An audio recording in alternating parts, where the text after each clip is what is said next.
Good morning, everyone, and welcome to our SWAC football head coaches media session for Monday, November 6th. We will begin approximately 10:05 Central with Alabama A&M head coach Connell Maynor, be followed by Coach Eddie Robinson from 10:15, 10:25, Coach Fred McNair.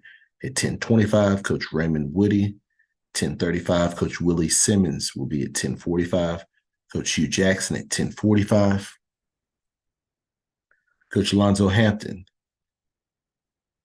Coach Hugh Jackson at 10:55 and Coach Alonzo Hampton at 11:05. Coach Kendrick Wade at 11:15. Coach Bub McDowell at 11:25. Coach Eric Dooley at 11:35. Coach Clarence McKinney at 11:45. And Coach T.C. Taylor at 11:55, rounding out our list for head coaches availability.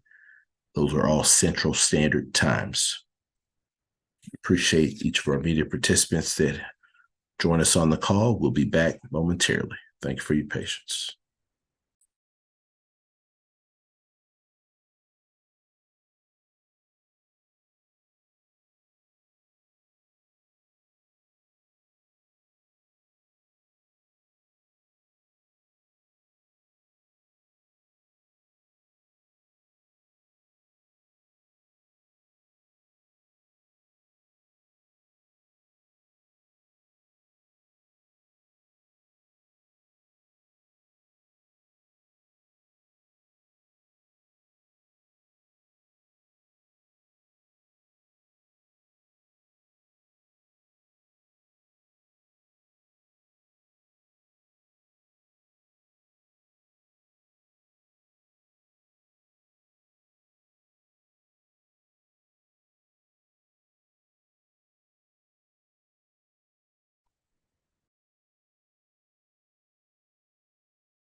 All right, once again, welcome to our SWAC football head coaches media session for Monday, November 6th. For all of our media participants that are joining us, we ask that if you do have any questions for our head coaches, please utilize the raise your hand feature to get your question in the queue. Please limit your questions to one initial question, potentially a follow-up question.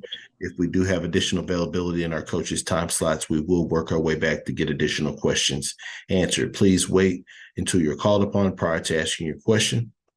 And with that being said, happy to be joined by Coach Maynor with Alabama A&M. Coach Maynor, first and foremost, as always, thank you so much for your time. If you could, Coach, please start us out just with an opening statement recapping this past week's action versus Florida A&M. Yeah, we had Florida A&M this weekend come in. We did senior day this weekend because our last game was on a Thursday night, and we don't have those parents have to drive in the middle of the week, miss days of work and things of that nature. So it's last Saturday, so we used this as our senior night or day, even though it wasn't the last home game. But we knew Coach Simmons and the Rattlers was going to come in, had a great football team, and they showed it early. They jumped right on us, man. 17 zip before the band could get in their seats all the way. It was 17 zip. And, they got us with a long pass, a little coverage. Then a block kick, but the defense really played well against that. We held them to a field goal, so it was only 10 zip. And then we got another block and scoop for a touchdown, maybe 17 to zip. And then we kind of got it together and went on 21 unanswered, and we took the lead. So we got a ball game. It's 21 to 17. And, right before the half, a big play in the game, about third down and 15. Musa throws to the tight end down the middle, and he was covered like a blanket. And he just made a catch, man. He just won it. He went right over our guy back and just took the ball. Then made two guys miss and ran it down to like the 9-yard line, and found a way to punch it in and take the lead before half and take the momentum back, make it 24 to 21. We get the ball first. We come out, make a play. We got the ball over midfield, and receiver get tackled, and they strip the ball out. And that was a huge play. Took our momentum away. Because we felt pretty good at halftime. And so that was a big turnover. And key to third quarter was we had the ball 3 times. We turned it over twice, a fumble and an interception.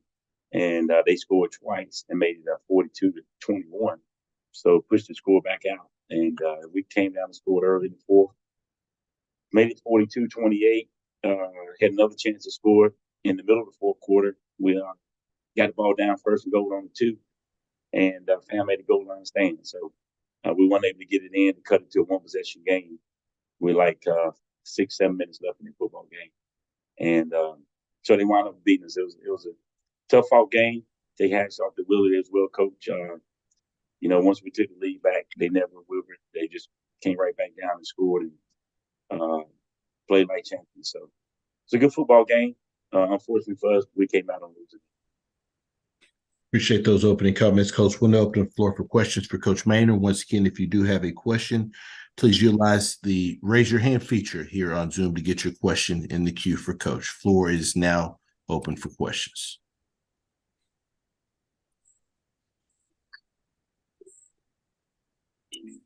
Coach, obviously, this weekend,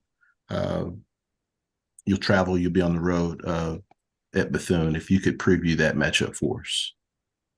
Yeah, Coach Woody is doing a great job with those guys, man. They're playing hard. They've much improved from last year on both sides of the football. So, they've been right there all year. Just a couple plays away. They can very easily have 3 or 4 more wins. And so we know they're a very good football team. They're well coached. They play hard.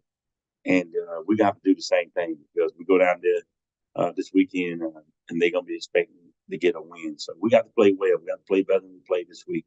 Can't turn the ball over. We got to sure our special teams. We got to make the plays that we're supposed to make. All right, next question goes to Timona Stapleton. Good morning, Coach. How you doing? Great. How you doing? I'm good. I have a fan question for you. It says a 2-quarterback system is that something that the Alabama A&M fans should expect next year, given that QB1 and 2 both have eligibility left? So do you plan on utilizing Casey and Langford and switching them out? No, I don't plan on it. I've never really been a 2-quarterback system guy, and I don't plan on doing it next year. I just want one quarterback. I really want one quarterback to can come in and play and take over and just lead our team where we need to be or trying to get to. And Langford got hurt early in the game. He hurt his throwing hand, which was already hurt during the week, and he wasn't 100%. So that's why we made the switch. Went with Quincy last week. So it's just kind of, you know, one of them will play a couple games and something happened, and the other one have to play. So it hasn't been by design that we've been playing both. It just happened just the way it fell this year. Okay, thank you, Coach. You're welcome. Currently taking questions for Coach Maynor with Alabama A&M. All right, next question goes to Dr. Cavill.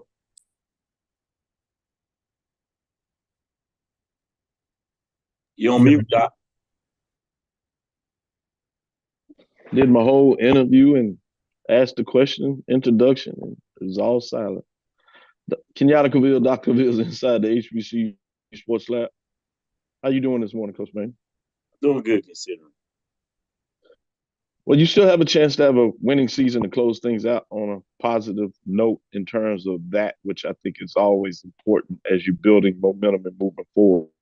But before we get to your next matchup, will you give me some insight in terms from a coaching perspective? What makes the Rattlers that you just played this past week and, such a tough team to play against to try to get a victory as they've stacked it up, locked up the East, as you know, and will host the championship game? Well, number one, they got a quarterback. And anytime you got a quarterback, you got a chance. And then they got a great defense. It's tough to run the ball on them.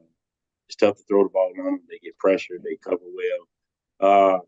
And they got great receivers. They got 2 or 3 running backs. They got a big old line.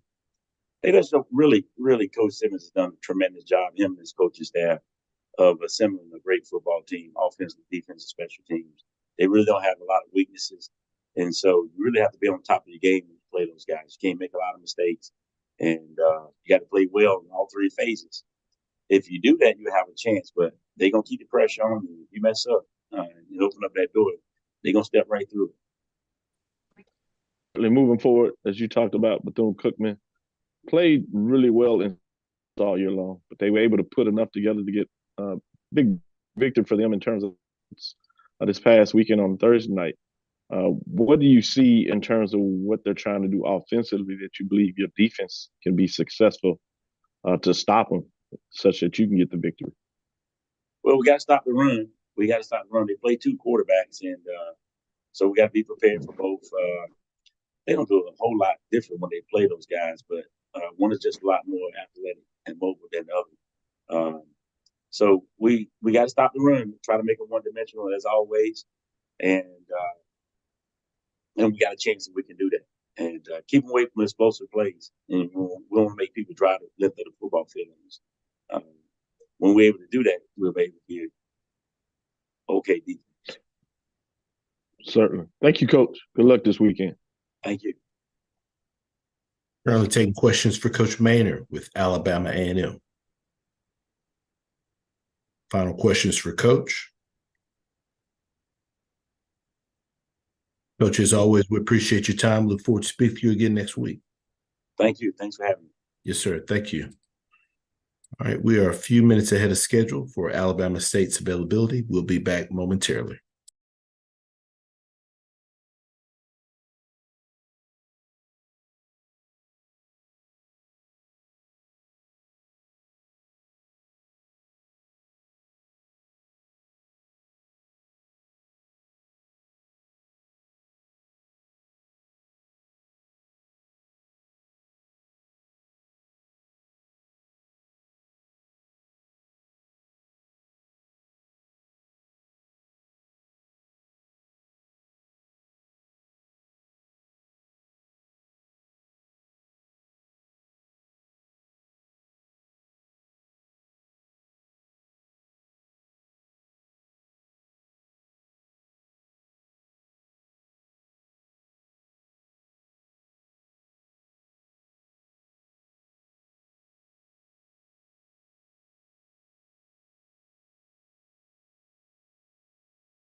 All right. Once again, for our media participants that are here on the call, if you do have any questions for our coaches, please utilize the raise your hand feature to get your question in the queue. Please limit your questions to one initial question, potentially a follow-up question. If we've got additional time allotted in our coach availability, we will work our way back to get additional questions answered. With that being said, happy to be joined by Coach Robinson with Alabama State. Coach, first and foremost, as always, thank you so much for taking some time out of your schedule. If you could, please start us out with an opening statement recapping your team's most recent outing versus Grambling State.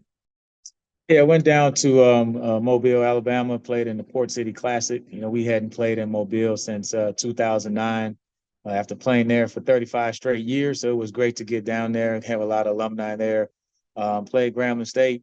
Hugh Jackson's team came down there and played a really good game. We were able to get off to a good start, got up 7-0 with a really good touchdown pass to Keyshawn Johnson, and had another score, I think, late in the second quarter. They had a good drive going down the end of the second quarter, and we was able to stop them. That definitely tightened the game up. Defense came up and made a play. And so 14-0 at the half, and I think we had scored one more field goal. They scored a touchdown. So it was one of those games where you never felt like you really had control of it, had to keep fighting all the way to the end, and Grambling played tough all the way to the very end. We had a couple of interceptions and turnovers. Scarborough has been playing really good. One of our safeties, he had a fumble recovery and a late interception that really helped us, and also Kale Jackson. But it was a well-fought game. We ran the football well against a tough team, so just was fortunate to get out there with a W. Felt like if they'd have scored once before we did, it would have been a tough game. Would have cut it to a one-score game, and it would have been a really tough one. And so we just had to finish strong, and the guys played hard. And now next week we go to Mississippi Valley, so looking forward to trying to get another W. Appreciate those opening comments. Coach Floor is now up for questions for Coach Robinson with Alabama State. If you do have a question, please utilize the raise your hand feature to get your question in the queue. Currently taking questions for Coach Robinson.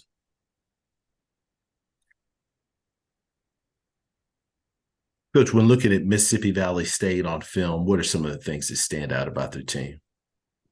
I think defensively, they'll go from an odd front to an even front. Those guys play extremely hard. They run to the football.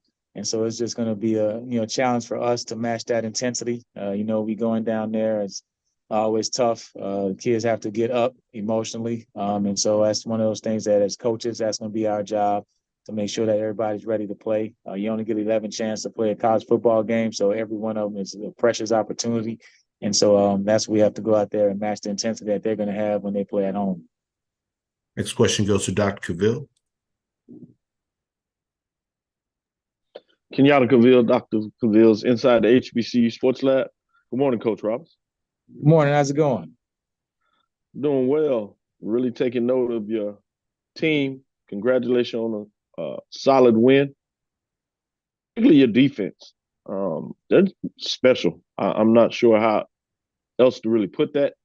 Been solid, obviously, really starting back from last year, I should say.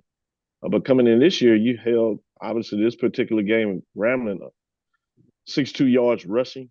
Can you talk about what makes this defense tough, special, however you talk about it, and their ability to stop teams of what they want to? Yeah, I think, it starts with Coach Lewis. He's doing a great job. Coach James Williams, secondary coach, all of those guys, Middleton. So I think the staff, they just get those guys ready to play. Of course, I add my 2 cents here or there, but for the most part, they're putting it up there, and I'm just signing off on it. To me, it's more about attitude and effort. That's what defense is all about. You got to go out there with a nasty attitude. You got to go out there, and you can't just take the field. You have to take the field, and that's what we try to preach. And then the rest of it is just effort. So you got to have 11 guys running to the ball on a consistent basis, and that starts in spring practice, that starts in training camp, and we want it to carry over to the game. So it's kind of infectious. One guy makes a play, and I think the kids are really unselfish. If a guy makes a play, everybody's happy for him making that play. It's not, well, he made a sack and I didn't. It's more, hey, we're all happy because he made that play. So defense is fun to me. It's attitude and effort, and after that, you just go out there and just play hard. Coach, I bet it is fun to you. With that being said, wanted to ask you about, they're pretty effective, it seems like, rallying to the ball. But more importantly, that you may see in a lot of teams that challenge you with this is their ability to tackle in space. especially as individuals. Can you talk a little bit about, are there anything you're teaching about that, or is this just some recruiting that you're looking particular for a style of player that seems to be able to do that? And Yeah, lastly, in that question is how would that help you in your matchup against Valley to make sure that they don't get going offensively? yeah. I think tackling is a whole lot of want to. You have to want to make the tackle, and I think that's a big part of it. Tackling technique wise, and like everybody else, we practice it a whole lot. I think even on days when you're not hitting, you still can't just two-hand touch. You still have to get in the tackling position. So I think every day you have to emphasize the tackling part of it, special teams, whatever it is. And so we've been fortunate enough where to me it still goes back to effort, because we have a lot of guys that miss tackles, but then that's when the next two or three have to be running full speed. So you don't notice when the first guy missed if you got two more running just as hard. And I think with Valley, they have some talented receivers. Running back's going to be tough to get down. So we know the way the style of coverage we play, sometimes one guy has to make that one tackle or it can be a really big play. And so he has to be able to execute and make that play more than he misses it. So that's pressure on everybody. But like I said, the way you erase that is for everybody running to the football. Good stuff. Thank you, Coach. I appreciate you. Good luck this weekend. Absolutely. Thank you. Next question goes to Kendrick Marshall. Yeah, Coach. You're at near the end of your second full season. You guys on a 4-game winning streak, riding pretty high. Where would you assess the team from your first year to this point? And how do you, I guess, gauge whether that progress is right on track or still needs improvement? Well, I think for me, after the next 3 weeks after Thanksgiving, and I can probably answer that question. We were in a similar situation last year, and we were 6-3, and we lost the last 2 games. So now we have to finish strong, and so we have to win each day. So we don't really talk about how many games we have left. We don't talk about anything except win each day. So we won Sunday, and so we want to win Monday academically. Then we got to come out and win Tuesday. So I think getting to that approach, just winning each day, and I think we'll be okay. You start talking more than one day with Generation Z, you kind of get yourself in trouble. So that's how we kind of simplified it, and it seems to work from that standpoint. So we won't change that. I think to answer your question, overall as a program, I think we're moving in the right direction. But we still have a long way to go to be a good, consistent team that can, win ball games on a consistent basis. And what are some of the areas you guys are going to look at to determine what do you need to do in order to be more consistent? Well, I think it starts in practice. Cutting down the penalties was a big deal from last year to this year. We're better at the penalties, but we want to be even better at not having those penalties, especially those unforced ones. And so that's, to me, it starts with the discipline aspect of it, and it all starts on the practice field, and then it shows up on game day.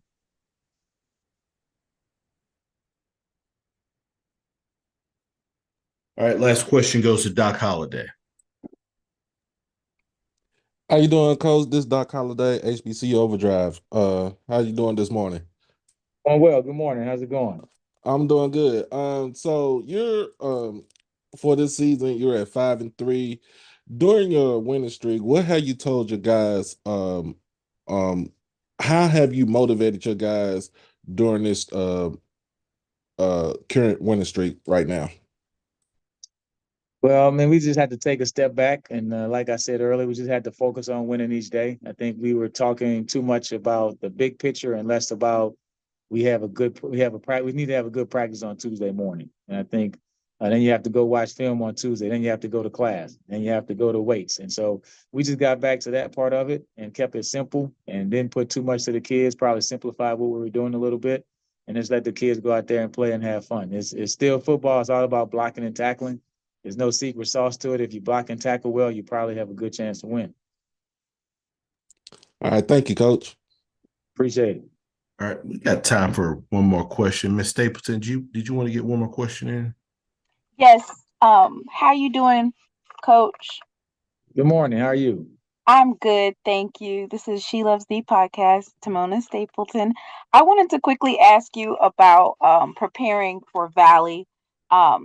Valley is known for playing really well at home. They play hard, and sometimes their field is referred to as the 12th man. Um, Can you talk a little bit about, I know you said you're working on your penalties this week, but what are some other things that you are working on this week in practice to prepare for that type of atmosphere? Well, I think for us is, the thing we come up with is just methodical execution. So we want to execute just and be a very methodical approach, and that's win each play. And you got to do that in practice. So we overemphasize and we're very critical when a guy makes a simple mistake in practice because that's going to carry over to the game. And I think as far as going in the Valley, to me, the score is already 14-0. We're already losing. So if you don't go up there with that type of mentality, then you're not going to have a successful game. So we know that we have to get off the bus ready to play with a sense of urgency. And they're going to compete. They have a good team, and they're going to expect to win the game, and as they should. And they play really good at home. They know it. We know it. The whole SWAC knows it. So if you go up there anticipating anything else but a tough physical football game that's going to come down to the last play, then you're not going to come out there and with a good day. So that's the approach that we have to have. Thank you, Coach. Absolutely. Appreciate it. Coach Robinson, as always, we appreciate your time. Look forward to speaking to you again next week. Thank you. Yes, sir. Thank you. Now go to Alcorn State and Alcorn State head coach Fred McNair. Once again, for all of our media participants, if you do have a question, please utilize the raise your hand feature to get your question in the queue for our coaches. Coach McNair, as always, sir, thank you so much for taking some time to join us. If you could please start us out with an opening statement recapping your team's home win this past weekend versus Southern. It was great. Great win, first of all. First, real physical ball club. Duly brought in. Those guys played extremely hard, and my guys did the same. So it was a battle that was tough. I thought that we played exceptionally well on offense and defense. We gave up 2 big plays on defense. They gave them 2 touchdowns, and they did some good things offensively. Offensively, we played well. Put it in the box when we had to in the red zone. So that's one thing we try to get better at. Keenan Leishman had a phenomenal day. Our safety, he had a pick 6. He had a strip fumble for a touchdown, and they had another interception. He played extremely well, and today he was named the FCS National Defensive Player of the Week, which I thought was big. Had a big thing here on campus this morning during the course of practice for him. The executive producer for the FCS National Award came down and presented him a trophy this morning. So it was a great morning for practice. Getting ready for another physical game against Texas Southern. The game had been moved to Sunday, so we have to redo our schedule in terms of what we do normally through the week. So just moved Sunday to Monday, and therefore on. But other than that, just got to get prepared for another great football game this weekend. Thank you for those opening comments, Coach. First question goes to Kendrick Marshall. Yeah, Coach, I want to talk to you about Leachman. You mentioned his performance on Saturday. What has he meant to your team, being a transfer guy, and how has he contributed to your guys' success this year? I tell you what, just getting him here during the course of June and getting him on campus, man, it was a great deal for Coach Thomas. When he brought me up to the young man and he introduced me to him and said, Coach, we're bringing this guy in. And just the mannerism of him really told me a lot about him, the way he carried himself. And, coming from Northwestern State, out of Baton Rouge, I think that was a big deal for us just to get him on campus. And he liked what he saw and wanted to be a part of this program. So I thought that was one big thing for us. He had a phenomenal game. Very, very good coachable kid, man. This young man, he go out and work hard each and every day, and it kind of shows in the course of a game because he looks at every little detail that coaches tell him during the course of a game, what concepts and the routes they're gonna get. He understands that. So very unique young guy. He's very manageable, man. This is another one of the great coaching players that I've coached before, just coming from another school such as Northwestern State. All right, as a follow-up, Coach, your team is, as of now, 1 game in front in the SWAC West. There's still some football left to play. But during your tenure at Alcorn State, your football teams, especially late in the season, seem to always rise to the occasion. especially playing at home? Why do your team seem to always put it into that next gear late in the season? The biggest thing is, you peak at the right time. Early in the year, we had a few losses that kind of put us behind. Played a real tough non-conference schedule. First of all, which I'm very proud we do. That non-conference schedule really helped us out more than anything. When you talk about playing a USM, then you go to Nacogdoches and play Stephen F. Austin, and then you come back and play McNeese State here at home, and then you open the conference up with a loss. These guys, they've been here before. They know what it takes to win, and I think having that first loss in the conference really put them on a pedestal. That they can be beat, and they understand that now. So I think the biggest thing is now that um, they playing better each and every week now, and this is the time to peak late on in the season, man. And you play your best football at the end because when the second season kick in, you want to be ready. But we got two more games left. We got a great football team that we're gonna play against Texas Southern. We got to be ready. Coach McKinney gonna have those guys ready to play. So we just got to go with a good attitude, and they understand what happened last year here at homecoming. So these guys know what's at stake. So we're gonna take this one game at a time, and we move on from there. All right, thanks, Coach. Next question goes to Doc Holliday. How you doing, Coach Doc Holliday, HBCU Overdrive? How you doing this morning? I'm good, sir. All right. So you got your quarterback, Aaron Allen. He's playing lights out this season, and we've been talking about Jarvion Howard. I know he had a slow start, but the last three games he has been hitting either close to 100 or a little bit over 100. What are the things that you've been telling him uh, to try to get him going in the last couple of games? The biggest thing, just don't try to press yourself. Let it come to you.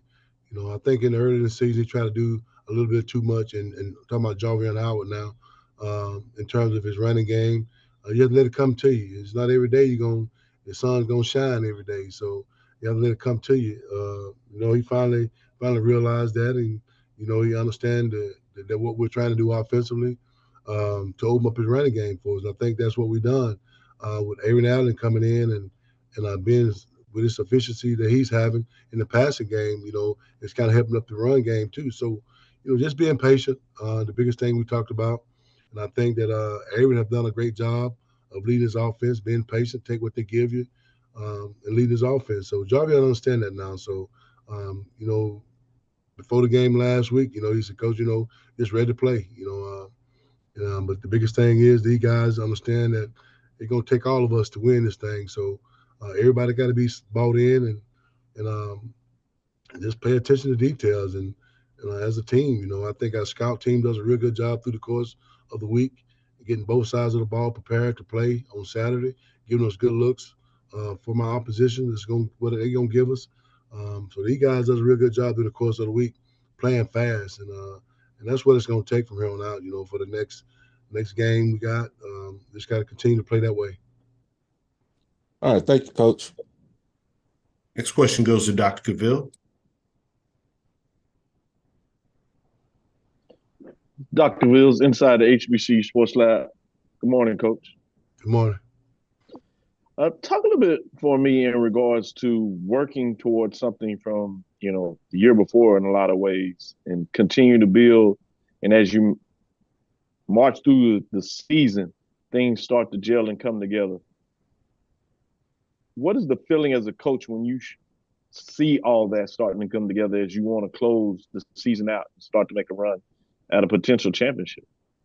The biggest thing is when we first came in the spring as a coaching staff, when we sit down and had our meetings and stuff like that, we understood that what we had coming back, the type of players that we recruited coming in, and what we needed to address, to bring this program up to par.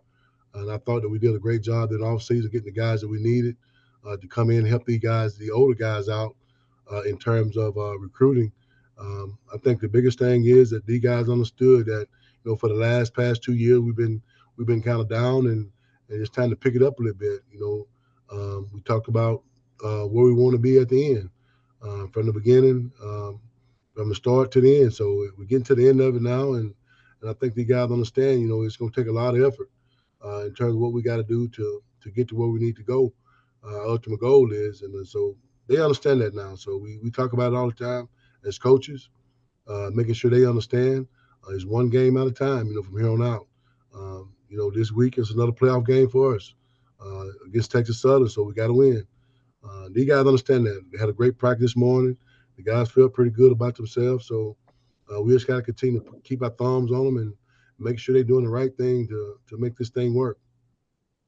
Certainly, that's my follow-up question about the next matchup. You got it done in a game that was for first place in the Western Division. Now you have another Western Division foe, Texas Southern.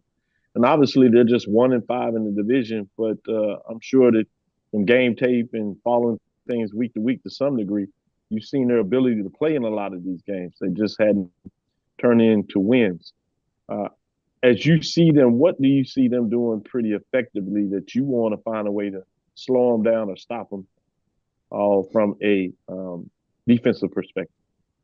These guys playing very, very hard. Coach McKinney got those guys playing very hard. That's one thing I like about him. No matter what the situation is, those guys going to continue to play very hard each and every week. Every game they've been in close ball games. Each one they played. So that's just to say how much that the coaching staff been doing to keep those guys up. On the positive side, because they easily, being 1-5 in the conference, you can say, let's wrap it up. But he keeping them guys up, making them play hard. This past week they played Jackson State real close. I watched film up until 10 o'clock last night, trying to figure out, Wow. what's happening. And then I'm up at 4 o'clock this morning doing the same thing. So, we got to grind here, man. We got to figure out what they're going to try to do to us offense and defensively. And special teams, it plays a big part in it. But we got to figure these guys out and making sure we got our I's dotted and T's crossed. They got a good running game. They got a great running game. The quarterback is very efficient in doing the things he can do. Got a real tough front seven that's going to bring it every time you snap the ball. So we got to work cut out for us against a real tough physical ball club. Thank you, Coach. Great points. I appreciate that. Good luck this week. Thank you. Coach McNair, as always, we appreciate your time. Look forward to seeing you again next week. All right. Thank you, guys. Yes, sir. Thank you. And now we'll go to Bethune Cookman, Coach Woody. Once again, if you do have any questions, please utilize the raise your hand feature to get your question in the queue for Coach. Please limit your questions to one initial question, potentially a follow-up. If we've got additional time, we'll work our way back to get additional questions answered. Coach, first and foremost, thank you so much. Take some time to join us. Coach, if you would please start us out with an opening statement, recapping your team's most recent outing versus Mississippi Valley State. Well, glad to be here again. Obviously, we started out with scoring drives first quarter with Team Boyd had a 41-yard touchdown pass from freshman Marcus Shaw. Second quarter, we went to Tinker again. He had an 8-yard pass touchdown from our quarterback Talib Bethea, and then followed up with a field goal from Cade Hatcher, and that was pretty much it. And then third quarter, we ended up scoring, following up an interception by Darnell Dees, our safety. He picked the ball off and went 49-yard return and got tackled inside the 10, and we ended up kicking another field goal, and that ended up wrapping up the score, which ended 20-7. So we found a way to finish the ball game this past weekend. But I tell you, MSU, they played us hard, and it went down, to the very end. Glad we found a way to finish the football game. Appreciate those comments, Coach. First question goes to Dr. Cavill. Kenyatta Cavill, Dr. Cavill, inside the HBCU Sports Lab. Good morning, Coach Woody. Good morning. Congratulations on the win this past weekend. Really, thank you. Thursday. I want to talk a little bit about Tink Boyd. Had just 4 catches, but 76 yards, and more importantly, he was able to get in the end zone twice. One of them for 41 yards. What gives us a little insight in terms of Mr. Boyd? Well, he's one of those guys. He's just a come to work, go to work type of guy. I mean, he's not blazing fast, but he runs good routes. He has soft hands and he has that grit. I mean, he keeps coming and coming, and his practice habits are the way and also he plays in the game, but those are the results that happens in the game because he practiced and he tried to practice perfect. He don't just show up to practice. He's all about the details, and he's definitely been helping us out throughout the season. Thank you, Coach. To your next matchup, you got A&M at home. Your defense has played pretty solid most part all season. Obviously, I know there's some things that you want to see them do better, particularly at critical points in the game. With that being said, what do you want to see them able to continue to do against Alabama A&M as they prepare for possibly two quarterbacks throughout the game in this particular matchup this weekend? Well, I tell you what, it all is going to come down to alignment and assignment. Coach Maynard, he does a really good job of using those the two quarterbacks that he has by committee. I mean, those guys are a really good football team, and we just have to make sure our technique and fundamentals are always up to par, because playing against a team like this, I mean, they can really expose you if it's not. Thank you, Coach. Good luck this week. Thank you. Currently taking questions for Coach Woody with Bethune-Cookman.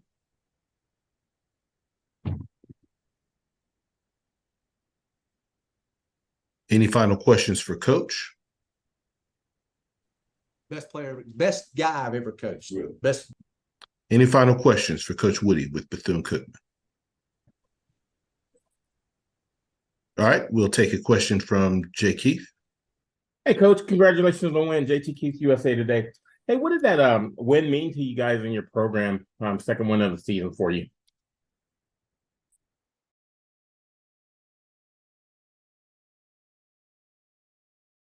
Sorry about that, Coach. Looks like you're on mute. Apologies for that. If you could restate that answer for us. Yes, you hear me now? Yes, sir. Yes, it definitely was a really good win for the program where we're trying to go. Obviously want to be known as a well-disciplined football team, but also being able to win games as well. Just to see the guys, fight week in and week out, and then obviously find a way to close the game. I mean, that's showing maturity of our football team. So, obviously it's hard to win games, any game, but for them to come together and fight for each other, I thought it was big. Coach, can you talk about your defensive backs and number 9 who got called for the targeting but was not targeted? Number 9? Yeah, the kid that was called for targeting, but they overruled it on the defense. Oh, okay. That was 25. 25, excuse me. Yes, that was our middle linebacker. I mean, obviously, when you saw the replay, it was with his shoulder, not with his head. And just looking at film, that's why you look at film. That's why you evaluate film, and to be able to look at it and send it in and get some more opinions, from the SWAC. I mean, obviously they do diligence, and it came out the way that we saw it. So that was good. And then again, it goes back to, techniques and fundamentals, and it was good to see that it got reviewed and got overturned.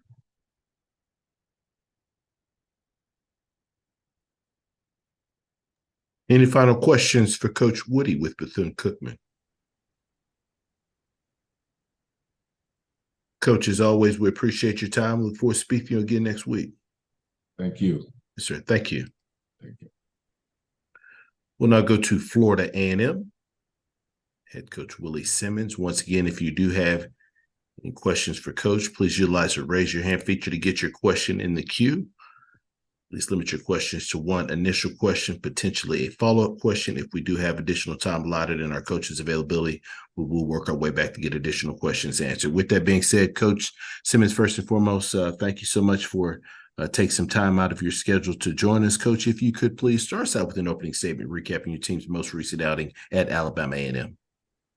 Yeah, thank you guys. Another big win for the program in a hostile environment. Senior day for those guys up there in Huntsville, and we knew they'd come out with a lot of fire. Fortunately for us, we were able to get a couple of big plays and special teams there to get us a big lead in the first quarter. But like they've done in the past, they fought back and made it a ball game. And so it was a 4-quarter contest.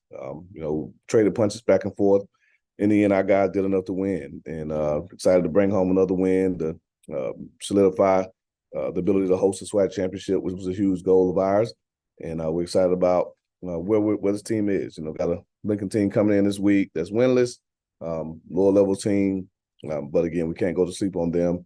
And obviously, we got the Classic coming up next week. So a lot of football left before the SWAC championship. And so we got to continue to get better, clean up some things. But all in all, very pleased with where the team is at this point in the season. Appreciate those opening comments, Coach. First question goes to Kendrick Marshall. Yeah, Coach. You mentioned that there's still a lot of football left to be played before the SWAC title game, but just talk about what hosting that game kind of means for the football program and for the university to kind of have that spotlight on it. Well, it means a lot for the program. It means a lot for the university. It means a lot for the city of Tallahassee. Just the ability to bring football fans and enthusiasts, to the capital city of Florida is something that we're really excited about. We had a SWAC championship on December 2nd, and then the Florida High School Athletic Association State Championship Series the following week. So just amazing time, here in Tallahassee to host games at Bragg Stadium. We've done a lot of major upgrades, and we think that's why we're able to do these type of things. So, but it's exciting. We love the opportunity to host. We think it's going to be a great atmosphere, and we're definitely looking forward to it. And about your football team, just as a program, you guys were coming to the SWAC and been pretty successful. You've won, I guess, 14 or 15 straight SWAC games. Coming into the league, what did you know you had to do in order to be successful and compete? And how would you say you guys performed so far in 3 years since you've been in the SWAC? Well, fortunately for me, I cut my teeth in the SWAC, so very familiar with the style of play, with the atmospheres. So I kind of tried to prepare our team mentally for what we were going to face. The home field environment is a lot different than it is in the MEAC. And but I thought our team was prepared to do so. We were always a fast team being in Florida, so that definitely helped playing in the SWAC. And then being in the MEAC, we try to build our team from the inside out and get quality offensive and defensive linemen. So I think that combination, along with pretty good quarterback play, over the last few years, has been a major contributor to us being one of the top teams in the country. All right, thanks. Next question goes to Doc Holliday. How you doing, Coach? Doc Holliday, HBCU Overture. How you doing this morning? Doing well. All right. Big win for your team this past Saturday. Tell me about your thoughts about the offense and how Jeremy Musa did this past Saturday. Well, I thought at times we performed really well, and at times we didn't execute very well. And that can be said at every position, quarterback included. So for us, it's just about consistency. That's kind of been my rallying cry all season. We've shown in spurts that we're arguably the most explosive team in the conference, and we've shown in spurts that we can beat ourselves at times. And so we're continuing to work to try to find that holy grail to figure out what buttons to push with this group to get us to play at the level we're capable of. But he played well enough to win.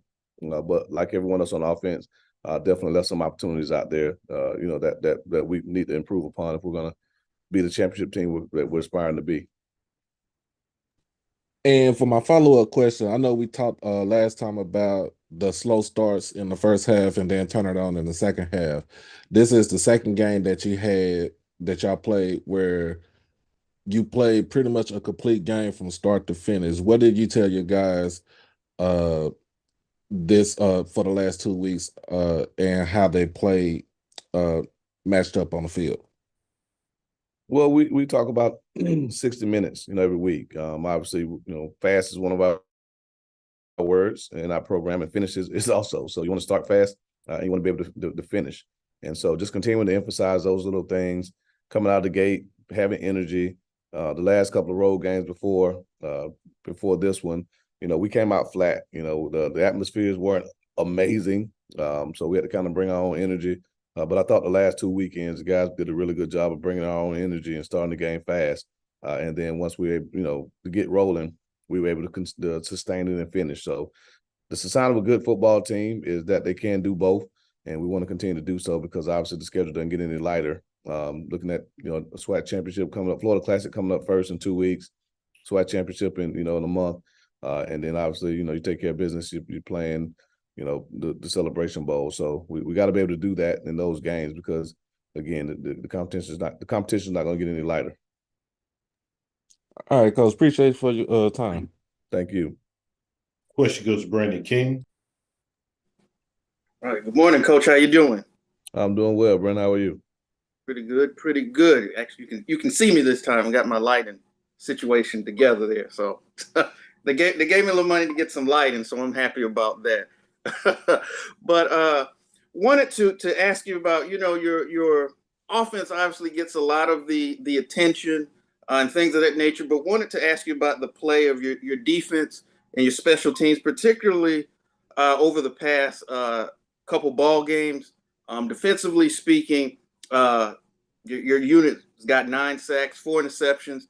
So they're being very opportunistic in terms of kind of creating turnovers and points for your ball club. So what can you say about the level of play of those particular units over the past couple of ball games?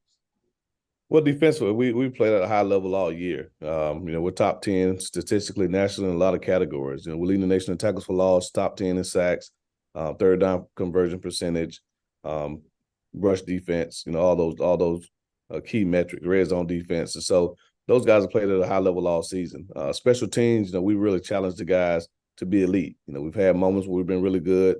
We've had moments where we've had some letdowns. So the consistency is what we've been looking for. And I think we got that last week. Obviously, 2 blocks.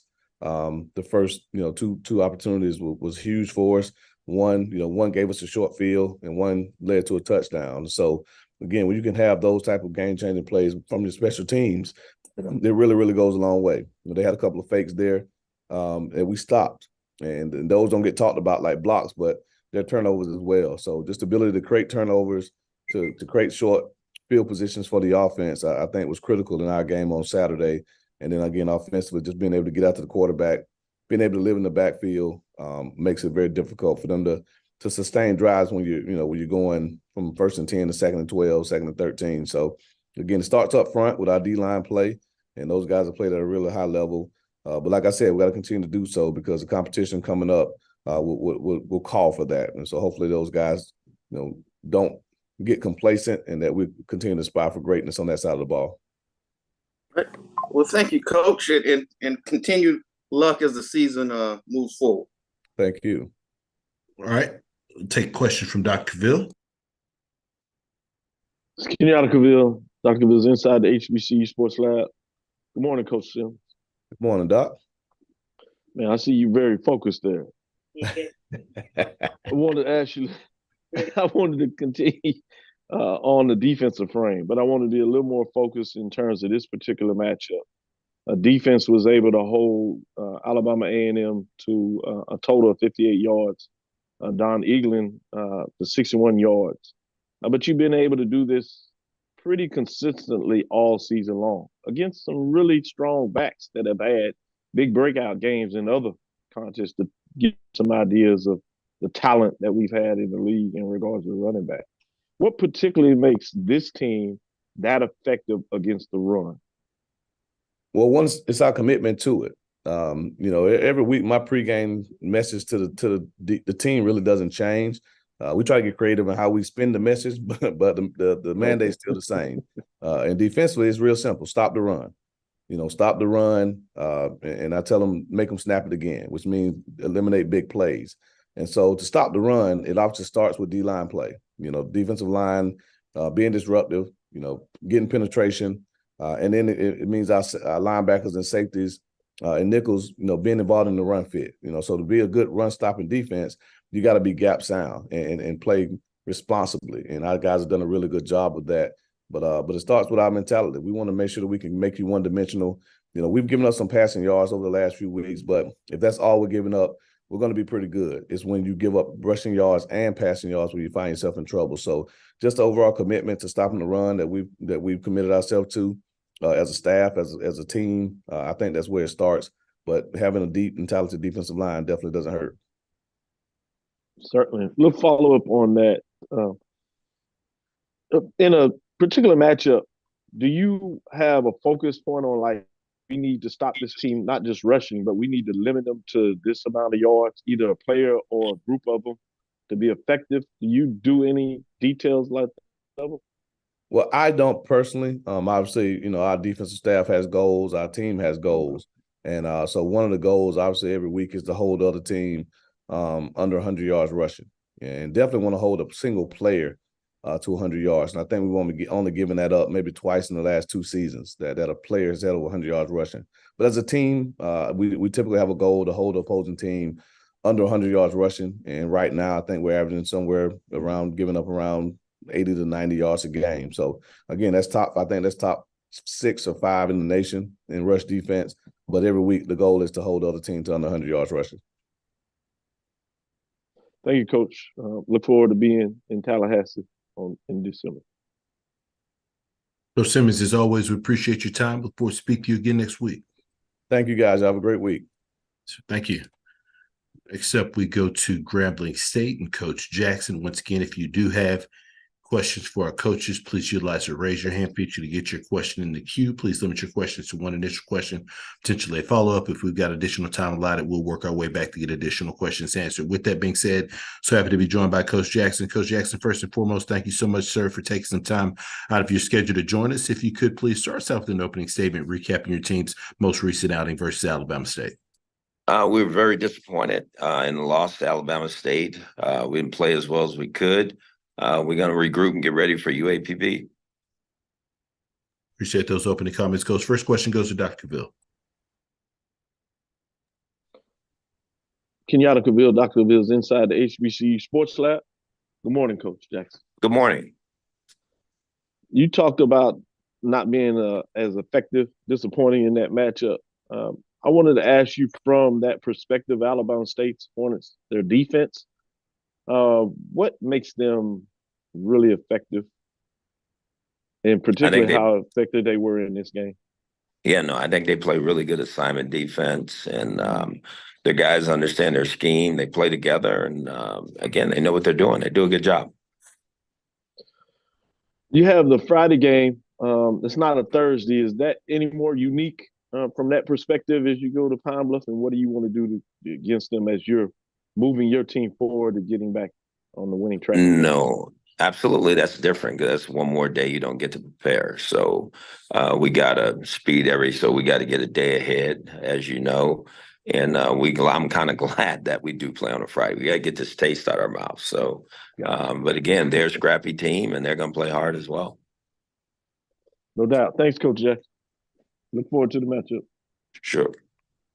Currently taking questions for Coach Jackson with Grambling State. If you do have a question, please utilize the raise your hand feature to get your question in the queue for Coach. Floor is currently open for questions.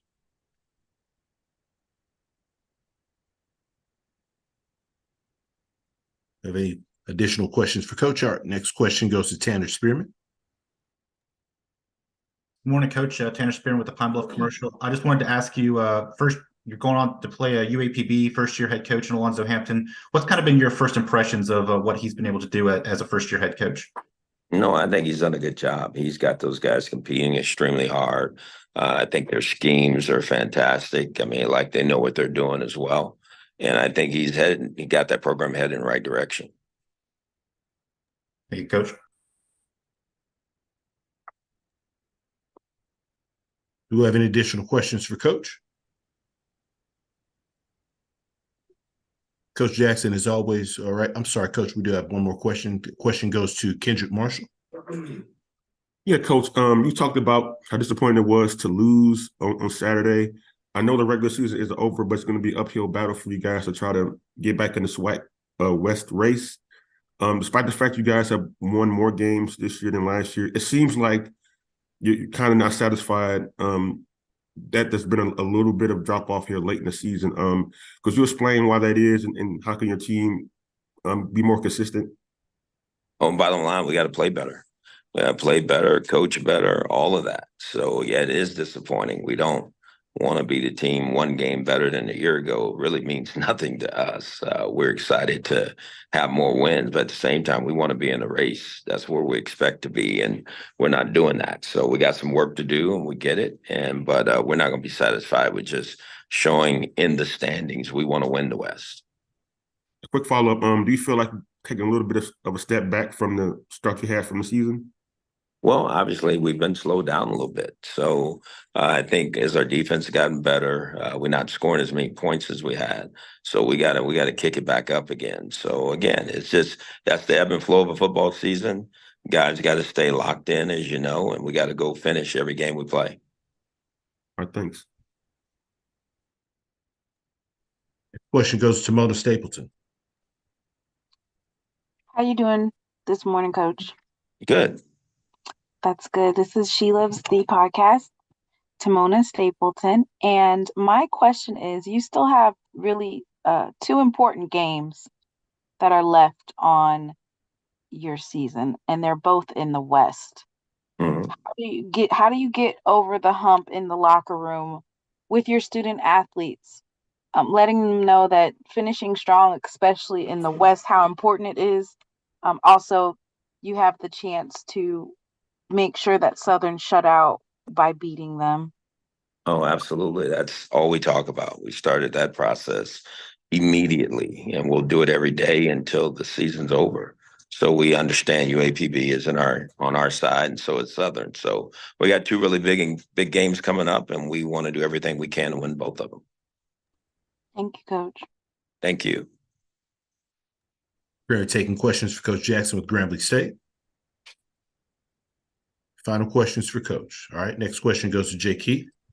Coach, JT Keith, USA Today. Can you tell me how much of I know this is depth factor is how much is that the attrition taking a toll on your season and your players this year from not having enough depth, maybe? No, I think our depth's fine. I don't think that's the issue at all. So I don't think we have a depth problem. I think we have an execution problem, and so we need to understand playing and play out. You got to execute and be at your best when it's game day. So I don't think our problem's player led as far as depth is concerned.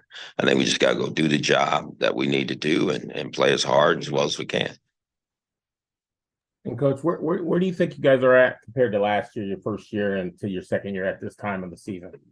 Oh, we're better for sure. There's no question about that. I think the numbers say that, but the numbers don't always tell the truth, right? But I think we're better, but I expect us to be a little bit better than where we are right now. So we got some work to do. We get it, and we'll get that done. But we want to be better than where we are right now.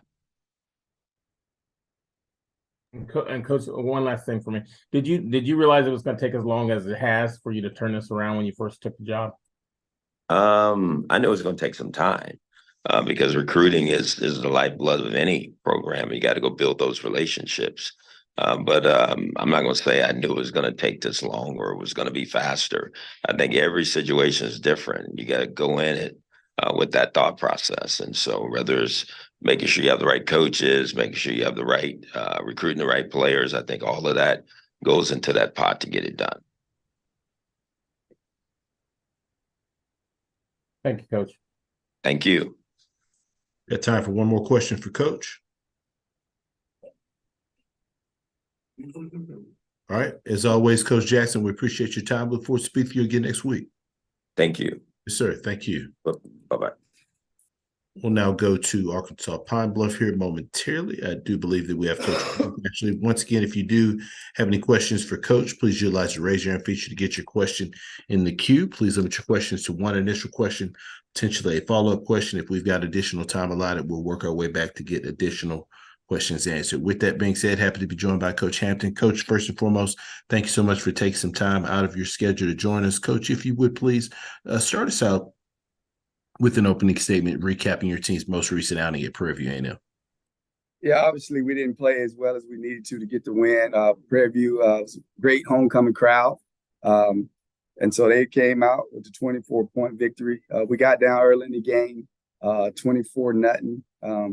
And then we came back out to half, scored right off the back, 24-7. We get a stop. We're driving the ball and get one of our players jump off sides, the pre-snap penalty on 4th and 1. And then we end up punting the ball. They score. And then we made it, scored again. And then we get them 3rd and 10 twice. Another chance to get another score. And they pick up the first down and ended up 14-14 second half. So our kids fought hard, and but we let them get out ahead of us through a pick 6 early in the game. So credit to Coach McDowell and his coaching staff. And now we're on to the next one.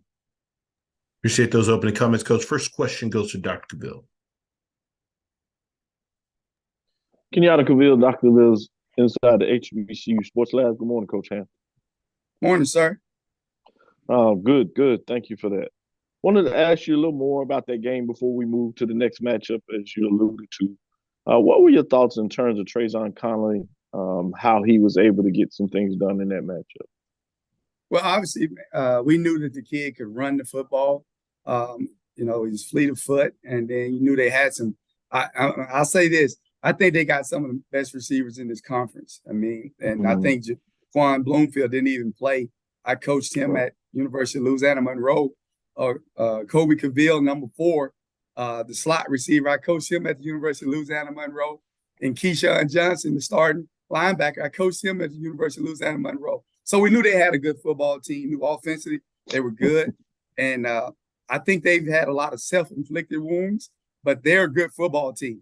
And that's why they're still in the hunt on the Western Division side. So coaches, man, he got them looking like a really good football team.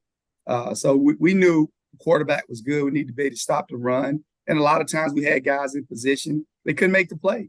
And so that's a credit to them. Know a little something about Kobe Cavill, and he speaks highly of you. So thank you for acknowledging that. As you said, moving forward appropriately, Grambling, they're coming into your spot. Talk a little bit about what do you want to try to get done in them. They've been pretty effective offensively, but they were slowed down in a lot of ways this past game. Are there some things on the film that you want to try to find a way to get done with your team in that particular matchup? Let's be honest. Grambling, they got a really good offense. The quarterback's good. The running backs are good. They got 2 good receivers. And it's what you see is, like Coach Hughes said, man, they're kind of like they're inconsistent. They're up and down. But they're a really good football team, and they're one of the top 2 or 3 teams on our side. Even though the record doesn't show, they're a good football team. They can win on any Saturday. So what we need to do is we need to be assignment sound. We got to eliminate the big play. We got to be able to stop the run. You heard the coaches on here. If you can't stop the run, then you're giving the team the stability to run the ball down the field. You can't get off the field. And then when you can't stop the run, then they got the option to pass the ball. And we haven't done a good enough job there. We're giving up too many big plays, and guys just got bad eyes and not doing what they're coached to do. And obviously, we were able to bring some younger guys in at the end of the game, play the whole second half, and actually played pretty well. Thank you, Coach Hampton. Good luck this weekend. Yes, sir. Look forward to the matchup. Thank you, sir. Next question goes to Tanner Spearman. Good morning, Coach. So we just talked about one side of the ball. Let's talk about the other side. For your offense going up against that Grambling defense, what's going to be the key for you guys to get some momentum going, especially early in the game? Block. Simple. I mean, do your job. Block the person in front of you. Whatever play is called, do your assignment. And then that's our problem all year. We're calling some plays, and guys are not doing their jobs. And obviously, it must be a disconnect somewhere between the coach and the player. And we just got to get these guys focused, man. We got 18 seniors we need to send out the right way. And I told them, man, I've been a part of teams where you won 2 games, you won 3 games. I remember being at Northeast Louisiana, which is University of Louisiana Monroe. We were one of the top teams in 1A. And then we transitioned to 1A football, had to play independent schedule. And you feel like you don't have anything to play for, getting your freaking head beat in every day. But as a man, it's time to step up. You got to say, I'm going to whoop the guy in front of me. And so that's all I'm trying to get them to understand. Man, this is the real world. Like, I'm better than the guy in front of me. I don't care about nobody else's job. I'm going to do my job. And I turn the film on. The film going to say Coach Hampton's better than that guy in front of him, or X, Y, and Z.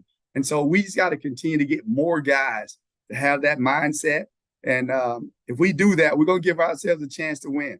and it's no disrespect to anybody in this league. I've been in the SWAC. I already know what the SWAC's like. You're gonna have a good offense, you gotta have a good quarterback. You gotta be able to play sound defense. You gotta be gap sound, you gotta have guys that understand the scheme and understand what the other people are trying to do to you. And so we'll recruit to those guys. We'll get some of those guys. And the other part is you got to get the right coaches in, like Coach Jackson said. You got to get the right coaches, you got to get the right players, you got to get the right system in place. And when you get all those things in place, now we're on a level playing field. And I wouldn't leave this one out. You got to have some Florida speed. And Coach, you mentioned those seniors trying to send them out the right way on senior night. What you've only gotten to coach them for a year, but what have those guys meant to this program? But Coach, obviously, man, these guys have been through a lot of ups and downs. You know, they went through COVID and got to the SWAC championship game, had a chance to win it against Alabama A&M. And then, you know, you have a coaching change last year. You have about probably 15, 16 players transfer out of the building. And it's just like, man, that's life, though. People come in and out of your life for a season.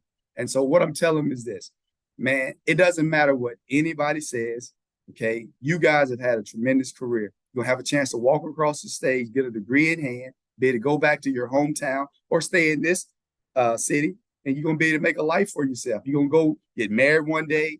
Man, it's going to be some times you're going to go to work. You ain't going to like what's going on at work. You can't quit, right? You got to be able to go back in there and get a job. I mean, and get that check so you can go and pay some bills. So these kids have stayed true to it. And my whole mindset to them is this. I told them you got to stay in the fight, okay? As long as you can stay in the fight and you don't break, you got a chance to win. I mean, man, we're on the last leg right now. We're coming down the backstretch of the 400-meter. And I remember, man, I tell them all the time, man, this is where you see who really wants it. Because a lot of people quit in the last 45 meters of the race, the 400 meters. And the reason I'm talking about it, because I was state champion in the 400. And I'm going to tell you right now, that is the hardest part of the race. You got to give everything you got, and you can't quit. And you got to hold your form all the way through. So now our young men need to hold a form, that gold standard that we've been talking about. And I just need them. We're going to cruise all the way through the end. When I say cruise, man, the form is going to be head tight, elbows tight, chest up big, and we're going to run all the way through the finish line. All right, thank you, Coach. Next question goes to Doc Holliday. Coach Hampton, how you doing? Doc Holliday, HBC Overdrive. How you doing this morning? Hey, I'm doing good, Doc. How you doing? Man, you have a lot of enthusiasm for your team, and a lot of us in that covers you HBCU football. We love that enthusiasm. But I want to get a question about the quarterback play from this past Saturday. What are some things that you're going to try to change as for the upcoming week against Grambling? Well, I mean, we're not going to change anything, and let's be honest, man. We started 3 quarterbacks this year. Makai started against Tulsa, had a really good game. They knocked him out in the 3rd quarter. Then we came in with Jalen Macon. Jalen had a good game against Alabama A&M. Played pretty well against Tennessee State, and then he was playing well. Then a couple of things happened. He didn't watch as much film as needed to. He wasn't as mature as he needed to be. And then Makai got injured again, so we brought in Chancellor, right? And Chancellor is a quarter. He's like a coach on the field, but the last couple games, Chancellor has done things that's not what he's supposed to do. Like he threw a pick 6. There's one high. He's supposed to throw the ball out wide. He throw the ball in the slot, throw it late, and the guy picks it off. Now the score is 17 and nothing. That's 24 nothing. It's things like that. He doesn't protect the ball at times, and we got to do a better job of helping all 3 of those guys. So I know everybody want to know who's going to start. I don't know. We'll see who practices the best and go from there. But we got to do what we got to do to give our team a chance to win this football game. And they all 3 have things that they can do well, but right now we're just not getting it done from that position. And so anybody guess as good as mine who's going to start this game. Appreciate your answer, Coach. Yes, sir. Last question goes to Charles Bishop. Coach Hampton, how you doing? How you doing, Mr. Bishop? I wanted to ask this question. Although this past Saturday, not particularly successful on the offensive side of the ball, but I took particular note of the running of Johnny Williams. Didn't have him on my 2 deep chart from calling the game, but he was tremendously successful in the second half of that ball game. Yeah, and I'll say this, and I don't know if anybody knew if you watched the game. Coach Acosta, offensive coordinator, he had emergency eye surgery. And so he wasn't with us all week. And so, man, we kind of had to piece the thing together. It was giving other guys opportunities. But Johnny Williams is a guy, tailback. He's from Houston. He's graduating. He can run the football. Man, we got 4 running backs that can run. We just hadn't been able to block anybody or been consistently stay on the double team. We had guys, and that's been our problem. But we got running backs. And so Johnny, it wasn't a surprise to me. I was going to let him start because we were going home. But again, our other 2 tailbacks that have been rushed over 100 yards a couple of weeks ago, they're injured. And, man, we've had the injury bug. It's like most people. It's that time of the year. And so we just got to press forward. But Johnny, I think the other 2 tailbacks will be back. Jones, which everybody know, Kirsten Rogers will be back. And then we got Johnny Williams that had, I think, 88 yards and a nice touchdown run. So, man, we just got to continue to battle and stay in the fight. Sure thing. Appreciate you, Coach. Yes, sir. Coach Hampton, as always, we appreciate your time. Look forward to speaking to you again next week. All right. Thank you, man. So, thank you.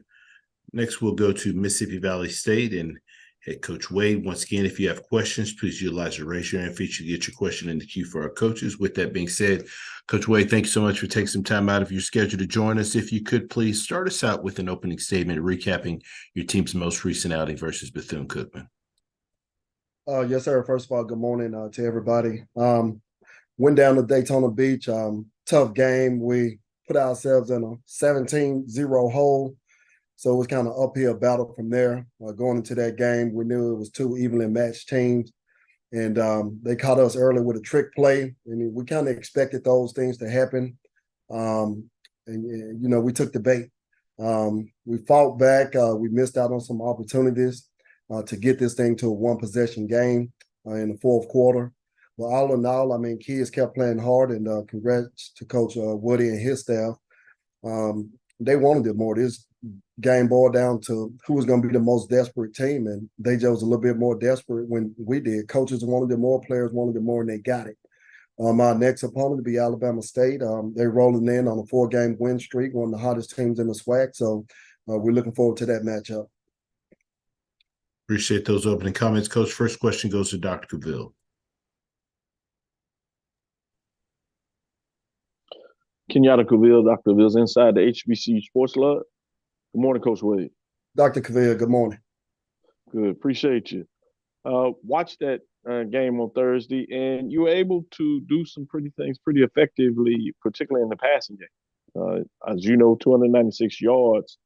But as you got down the field and got into the red zone, you had obviously had to miss field goal.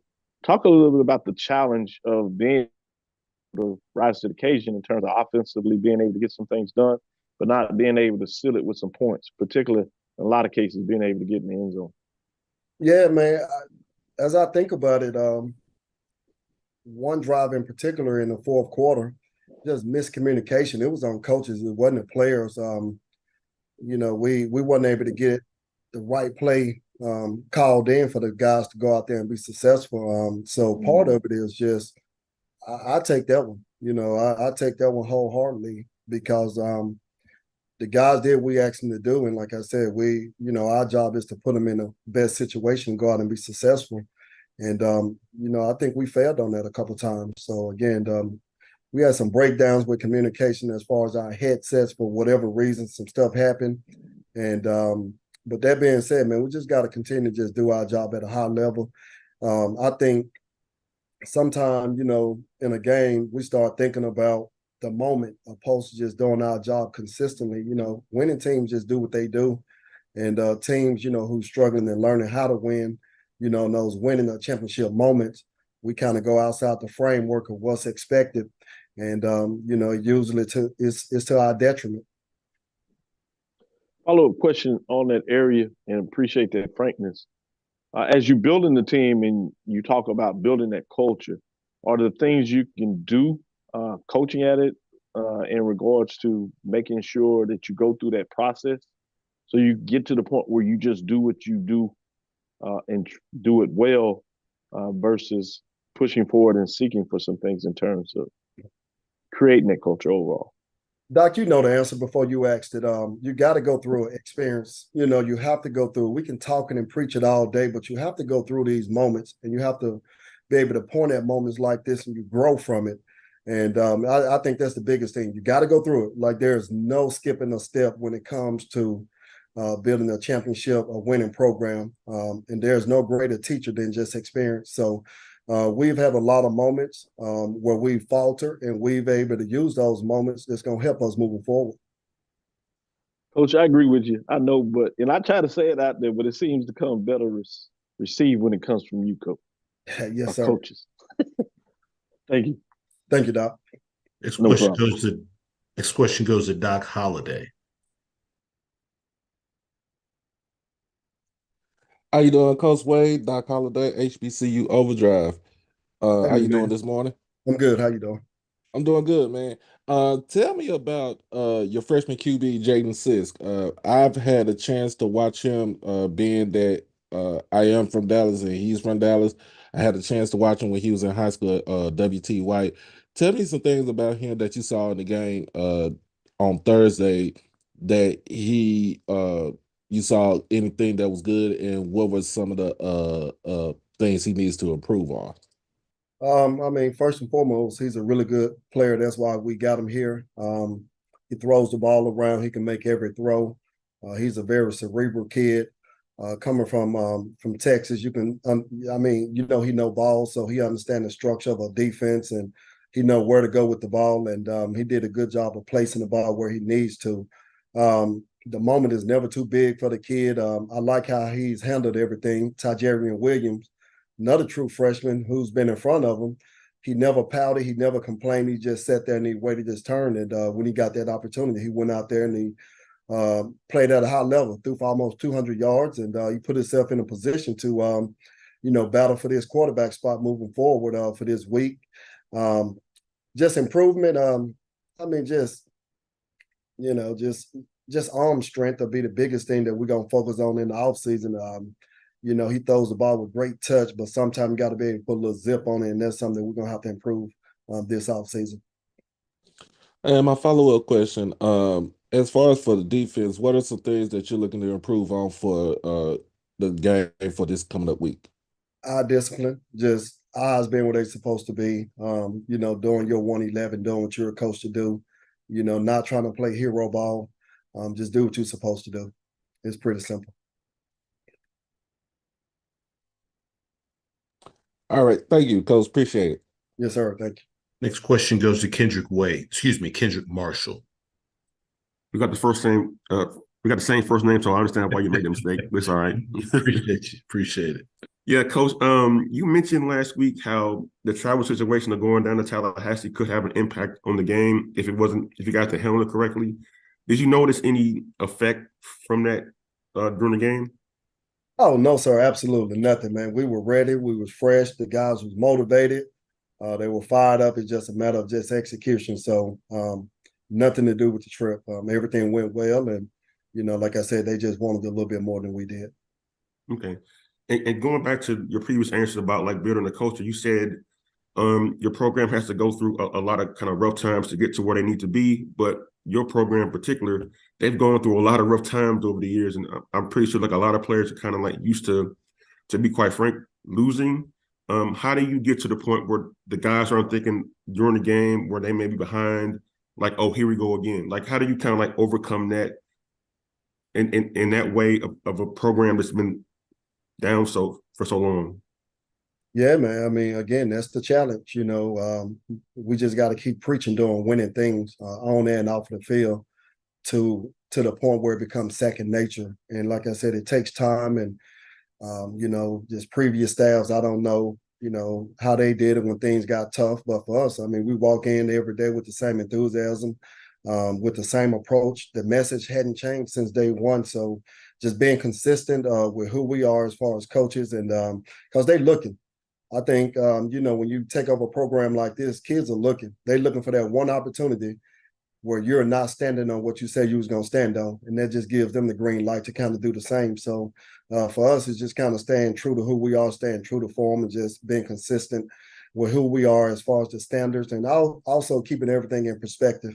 some things we're dealing with now, it didn't happen overnight. We're dealing with decades of just kind of, subpar performances year in and year out. So again, we know that it's going to take a little while to get there, and we're just going to keep doing winning things. And you do winning things eventually.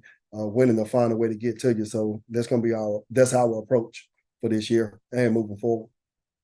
All right, thanks, Coach. Yes, sir. Thank you. Coach Wade, as always, we appreciate your time. Look forward to speaking to you again next week. Yes, sir. Thank you, guys. Thank you. Next up, we will go to Prairie View A&M University and Coach McDowell. Once again, if you do have any questions for our coaches, please utilize the raise your hand feature to get your question in the queue. Please limit your questions to one initial question, potentially a follow-up. We'll work our way back if we've got additional time allotted in our coaches slot. With that being said, happy to be joined by Coach McDowell. Coach, first and foremost, thanks so much for taking some time to join us. If you could, please start us out with an opening statement, recapping your team's most recent outing versus Arkansas Pine Bluff. Yes, sir. Good morning, everybody. Yeah, I thought it was a great atmosphere for college football on HBCU Go TV as well. Again, our biggest challenge was, again, just trying to keep these guys focused on the task at hand. And again, that was playing against Coach Hampton and the team. We know Coach is going to have these guys ready to go. Again, we just, we didn't want these guys to think that just because of their record that, again, that they're not capable of playing football. And he got some guys over there that can play some football. I just want to say, just personally, just hang in there, big dog. You got a good group, and I know you're going to get them going. Again, we left some things out there. I mean, the score what it was, and we left some things out there. We just got to figure out how to get out of our own way. I mean, if we do some things to move the ball, then we'll also do some things that are not so good to push us back. Once we have a momentum going. So again, we got to figure some things out. Because again, we they came out second half, and we did the exact same thing we did a week ago against FAM. Defensively, they drove the ball down and scored. And like Coach Ham said, it was 14-14 in the second half. And man, again, I keep reiterating, because again, if we ever get to that point, and we, as I told them, it has to happen now. If we're going to get to that point where we stop hurting ourselves, we got to get to that point right now. Because again, we're getting ready to head down south and play against a very good team, two coaches, staff that know each other really, really well. Big things on the line at this point. Appreciate those opening comments, Coach. First question goes to Charles Bishop. Coach, how you doing? Good, see. How you doing, buddy? Hey, I wanted to ask you guys this past weekend really were able to shake out of the offensive malaise that you've been in the past couple of weeks, but you seem to unlock some things deep, well, especially with regards to Shamar Savage, 8 catches, 136 yards. Yeah, and again, we've been waiting for him to have that type of game. He's capable of doing it.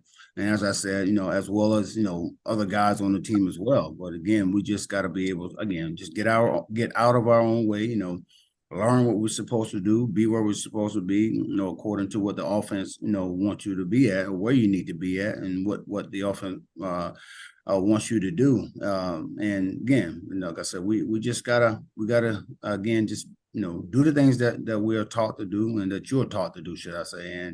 And we can be a very explosive team. But it was really good to see him come out of that. I thought, again, as we told him, we left 2 touchdowns out there. I mean, you're a big dude, man. You gotta take ownership of that size, and and do a little extra, to get into that end zone. But overall, again, one of them games that, again, waited on him to emerge, and he came out, did what he needed to do, and helped us get to a victory.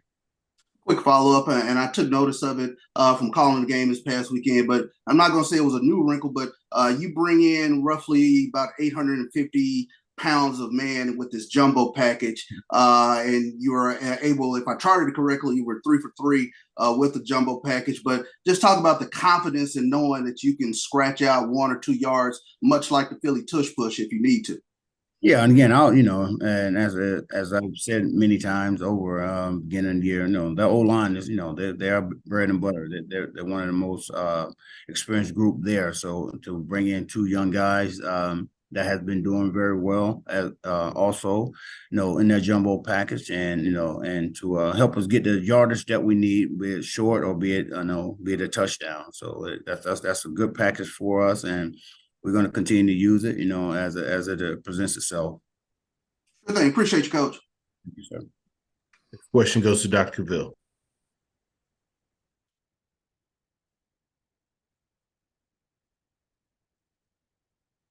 Kenyatta Cavill, Dr. Ville's inside the HBCU Sports Lab. Good morning, Coach Maddow. What up, Doc? I'm good. Congratulations on the win. As you said, very festive environment, 14,000 people in there, or over 14,000 people in the 15,000 stadium. Talk a little bit about Trayvon Connerly. I think he had one of his better outings of the season, 18 to 29, 305 yards with 1 touchdown. I was able to get some yards on the ground as well as he was throwing to those receivers as you got back Brian Jenkins. He had a couple of catches that turned up big. Trajan Spiller got in the end zone. As you got some of these guys back, talk about that part of the game for us. Again, I mean, we are very capable of making some big things happen. And again, as Coach Hamp mentioned earlier, we had one of our top receivers out in Bloomfield, but we got some dudes that can make something happen. And again, it just goes back to us, them, I should say us as a team, but those guys they got to be able to do again what the offense called for them to do, and make some plays, and we can do that. Again, it's just as good as game as he had. Talking about Trayvon, I mean, it could have been even better. Trust me. But he missed some throws, missed some key moments where he can, put the ball in there. So I'll give our receivers some chances to catch the ball. But again, he is who he is, and we know what we have with him, and again, I'll kind of challenge him a little bit too, take what they give you. Again, if it's not there, as well as you run, if it calls for you to do that, just do it. Get the first down or 5 yards. Because a lot of times when he takes off and run, again, he's gonna probably get a good 4 or 5 yards, to shorten the yardage to get the first down. But I think again, he just got to do that more. And I think with him not thinking so much. What needs to do when he's processing, the reads throughout that one particular play, he plays well. Now, when he just go and do it, oh man, he's that guy. But like I say, again, still a good game, but there's a lot of things out there that again plays that he could have capitalized on to that would have increased that number big time. Follow-up questions about the next matchup. In a lot of ways, this seems like an elimination game. In between the two. I want to look at it, continue with your offensive side of the ball as it seemed to have, breakout game, particularly after what has taken place the last 3 matchups. But they're in a Southern defense that has been really solid all season. Obviously, this past weekend, able to put up some points, but some of that was mistakes on the offensive side of the ball. Talk about what Southern's defense does that concerns you, or you want to be able to see your team be able to take advantage of? I mean, again, they're a great team, man. Coach Miller going to have those guys ready to go defensively. Coach Dooley going to have them going offensively. It's a matchup. Between two teams again that know each other really well.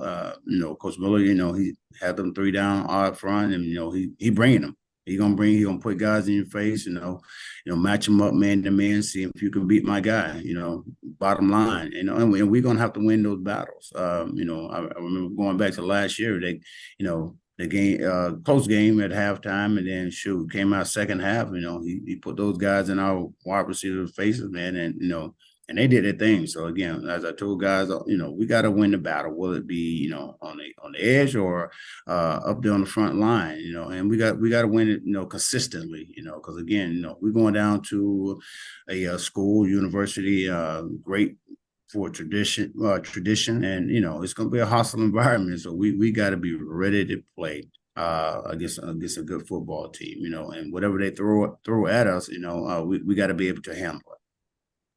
Thank you, Coach. Good luck this weekend. Thank you, sir. Next question goes to Jim Klein-Peter. Good morning, Coach. You started off the SWAC schedule with a couple of real good victories, including beating Alcorn, and it seems like y'all been back and forth. What is it been what's been the issue there? Again, Al, I mean, Jim, you're absolutely right. That's what we're trying to again figure out with our guys. This that seesaw a seesaw deal where we're going up and down, or a roller coaster, should I say? We're just going up and down, and man, it's like, again, as we tell our guys when we're looking at film, like why didn't you do this? Why you do that? Just to get what they seeing. And, and a lot of times they can't even give you an answer. So, and to me, that's an issue. So again, this week we even, not cut practice, but, just team stuff. We had extra time to where we went over formations, whether it be defensively, offensively, just to give these guys more reps, to make sure they know what their assignment is and what they're supposed to do. So that's what we're trying to figure out, Jim. And I'm pretty sure with my coaching staff and myself, we're gonna get this thing figured out. And again, once we do, we can be pretty darn explosive. I would say definitely offensively, defensively as well.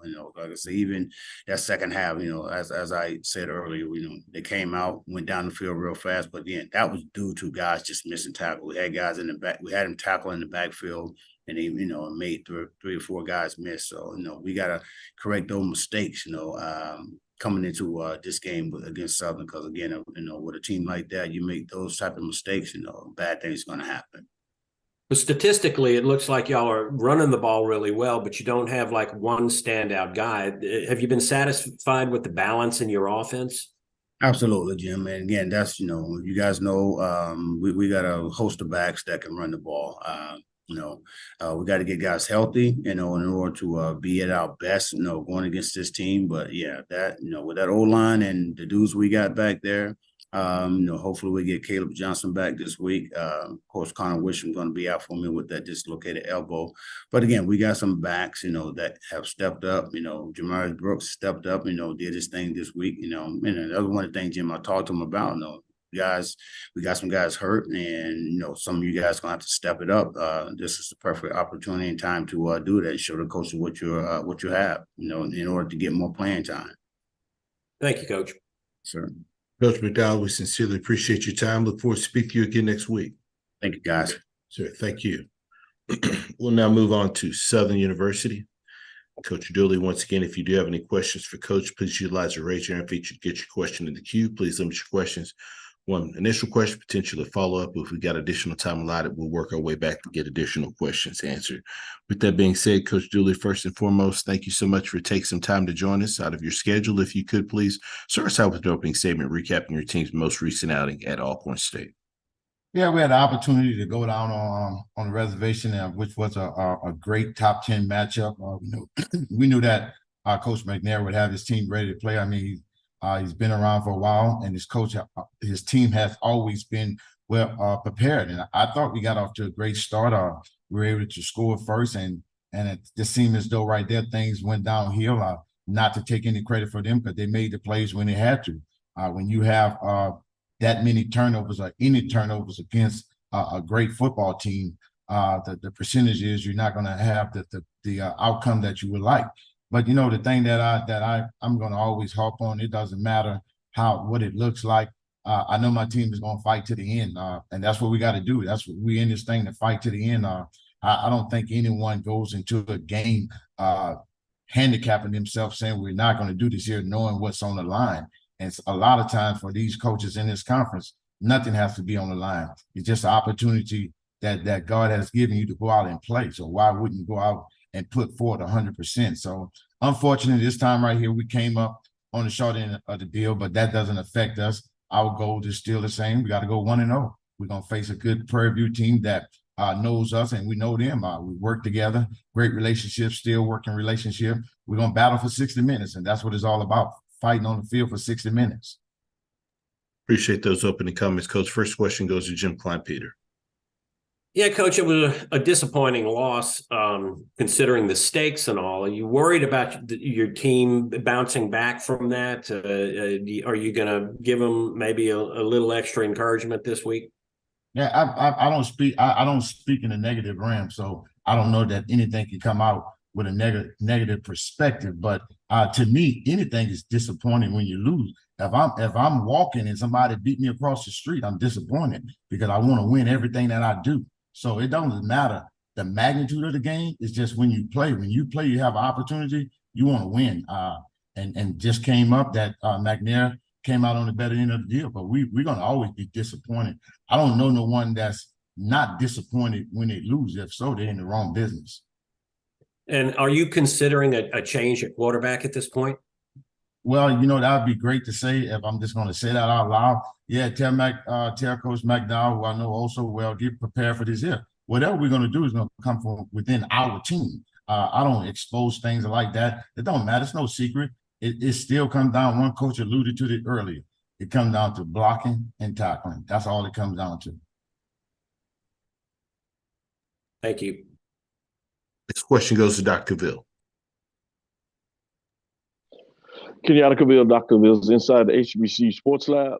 Your defense has been really stout all year long. Or were there particular concerns after the game and getting in there and watching some of the tape that concern you, or was that just one of those games where things might get going and they get out of control, if you will?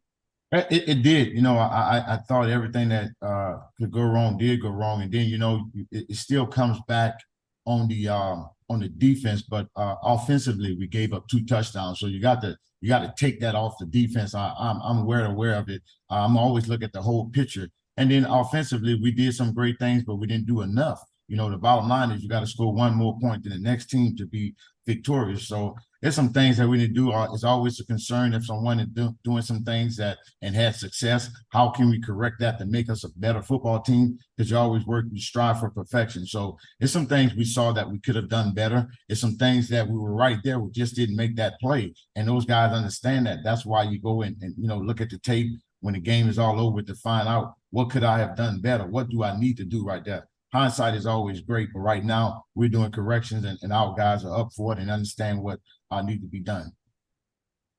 Moving on to the next matchup against Prairie View, you alluded to obviously having some colleagues, people that you know on that side of the ball, and they know you all and know people on your coaching staff as well.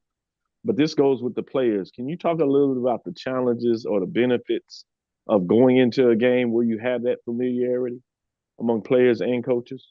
You know, I think that's what makes this game so exciting. You know, a lot of guys within our conference at some point may have played against one another or may have played with one another. So now when you get the opportunity to compete at a high level, you know, it makes it so exciting. That's what you love about going to HBCU, that feel you're going to get of the guys that you see. You know, you see those guys going after it during the game and it seems like it's going to be a big old catastrophe after it's all over with. But at the end of the day, when those guys finish warring for 60 minutes, they're shaking hands because they know one another. They're brothers that live in the same neighborhood, come from the same area. But being familiar with a lot of guys, I know you got to settle that adrenaline down because that first 3 minutes is going to be wide open. But I know that both teams would be prepared for it. Thank you, Coach. Thank you. Look forward to the matchup. Yes, sir. Currently taking questions for Coach Dooley with Southern University. If that's the case, can I follow up? Absolutely. Wanted to ask you a little more about that in terms of Trayvon Connolly. His play this last weekend, he was able to really get some things going in the air. Can you talk about what makes him as talented, particularly when he gets things going? He is a true dual-threat quarterback. There's no question about it. I know it also well. I know the young man, and the young man is very, very competitive. So he's going to always try to will to win. That's his mindset, and that should be his mindset. A great young man, that understands football and want to be the best at whatever he does. So the things that he's doing, it's no surprise to me. You got to expect that from him. And, you know, even when you talk about an NFL quarterback, there's some things they got to work on. And they're getting paid so many zeros to play that position. So you got to expect a young man that has to also study tape, but also study academics as well, because without the academics, there's no studying tape. So I think the young man does a great job. I'm extremely proud of him, and I know it's going to be a challenge for us. Thank you, Coach Dooley. Look forward to the matchup. Yes, sir. Any final questions for Coach? Coach, as always, we appreciate your time. Look forward to speaking to you again next week. Thank you, guys. Yes, sir. Thank you. Now to Texas Southern University and Coach McKinney. Once again, if you do have any questions, please utilize the raise your hand feature to get your question in the queue. submit your questions to one initial question, potentially a follow-up. If we've got additional time allotted, we'll work our way back to get additional questions answered. All right, I do believe that we have Coach there with us. Coach, can you hear us? I can hear you, but I can't see you. Okay. Can you hear me? Yes, sir. We can hear you, but we can't see your video.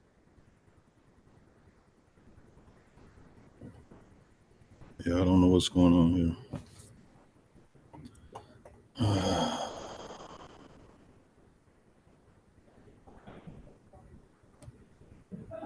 Coach, you may want to log out and log back in. Sometimes it's just a tech issue. Log out and log back in?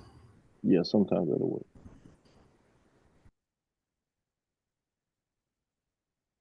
Appreciate that, Dr. Cabell. Most certainly.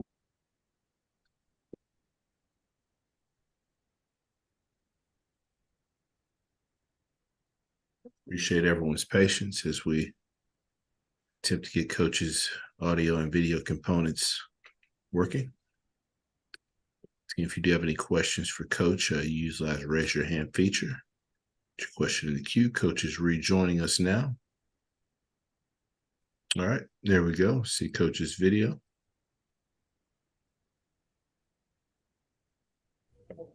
All right, we can see and we can hear you, Coach. Okay, perfect. Thanks, Doc. Yeah, absolutely. Appreciate you working to get that corrected. So happy to be joined, excuse me, by Coach McKinney with Texas Southern. Coach, if you could, please start us out with an opening statement, recapping your team's most recent outing at Jackson State.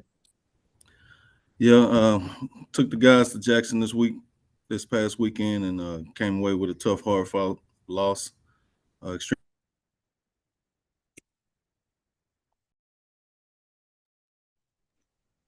Coach, I do apologize for interrupting you. Your audio just went out there.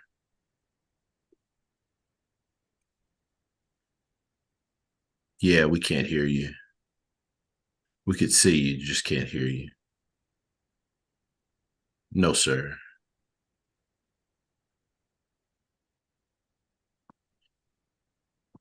No, we can't hear you.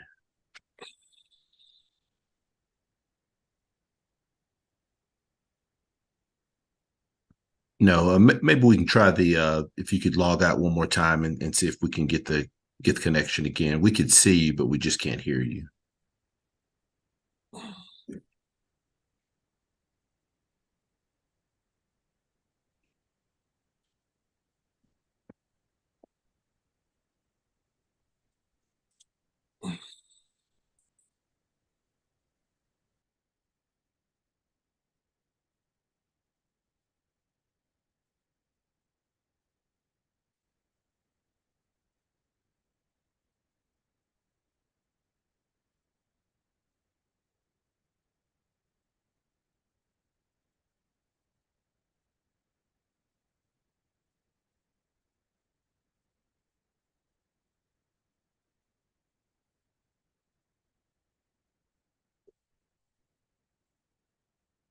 We appreciate everyone's patience as we work to get Coach connected.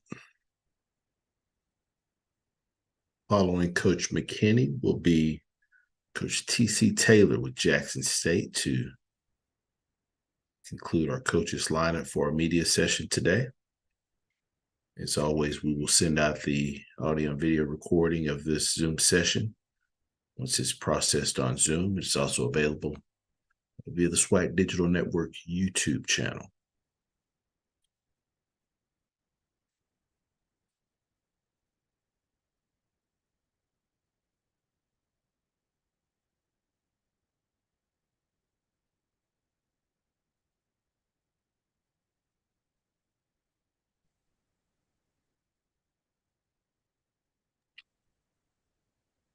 All right, Coach, can you hear us? Yeah, can you hear me? Yes, sir, we can hear you. I had to change up devices. No problem. Appreciate you. So if you could just continue with your statement about your last outing versus Jackson State. Yeah, tough loss to Jackson State this past weekend. Thought we started fast like we normally try to do, but we came away empty on our opening drive. Played well. They went up a couple scores on us right there before half. We were able to get a touchdown to cut the lead in half. Came out defensively in the second half and played great, shut them out. Got a late touchdown at the end to try and send it to overtime with the 2-point conversion and came up short. Appreciate those opening comments, Coach. First question goes to Dr. Cavill. Kenyatta Cavill, Dr. Cavill's inside the HBCU Sports Lab. Coach, I thought we were going to be able to go to lunch. I was going to slide the check to you, but you did it yourself, so I guess we'll figure out something else. With that being said, certainly. With that being said, another tough game. You've been able to have your team in these football games. No doubt about it, in terms of fighting through no matter the adversity, but can't quite get on the other side other than that game against Bethune-Cookman where you're able to hold on to the lead. Can you talk about how you continue to get your young men to play forward with the anticipations of breaking through and getting it done, although a lot of anticipation, I should say, in regards to this season not quite going your way? Yeah, well, these guys are resilient, and we erase the previous week and we get ready for the next week. And so we know we're a good team. We just have had some unfortunate situations. We haven't been able to win the close games this year like we did in the previous year. So it's just a part of the process. We trust in the process, and we know that once we can get over that hump, start winning those close games, and the sky's the limit for us. Is that just a product of athletes these days, that they can just move through processes, or is that something that you have to be very intentional about them understanding the moment and then moving towards the next moment? Yeah, we're very intentional, but with this generation, it's all about what's next. And so it's kind of easy for us to help them block what happened previously out of their mind and move on to the next opponent. And so I would say it's really a generational thing. They're about what's next. I have a follow-up. There's time allowed. I'll allow my colleague to get in here in regards to the next football game. Absolutely. Next question goes to Doc Holliday. How you doing, Coach McKinney? Doc Holliday, HBCU Overdrive. How you doing this morning? Good, Doc. How you doing?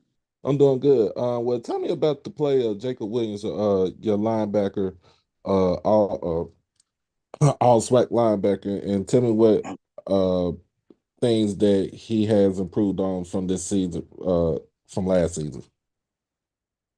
Yeah, Jacob's doing a tremendous job for us this year. He's our leading tackler.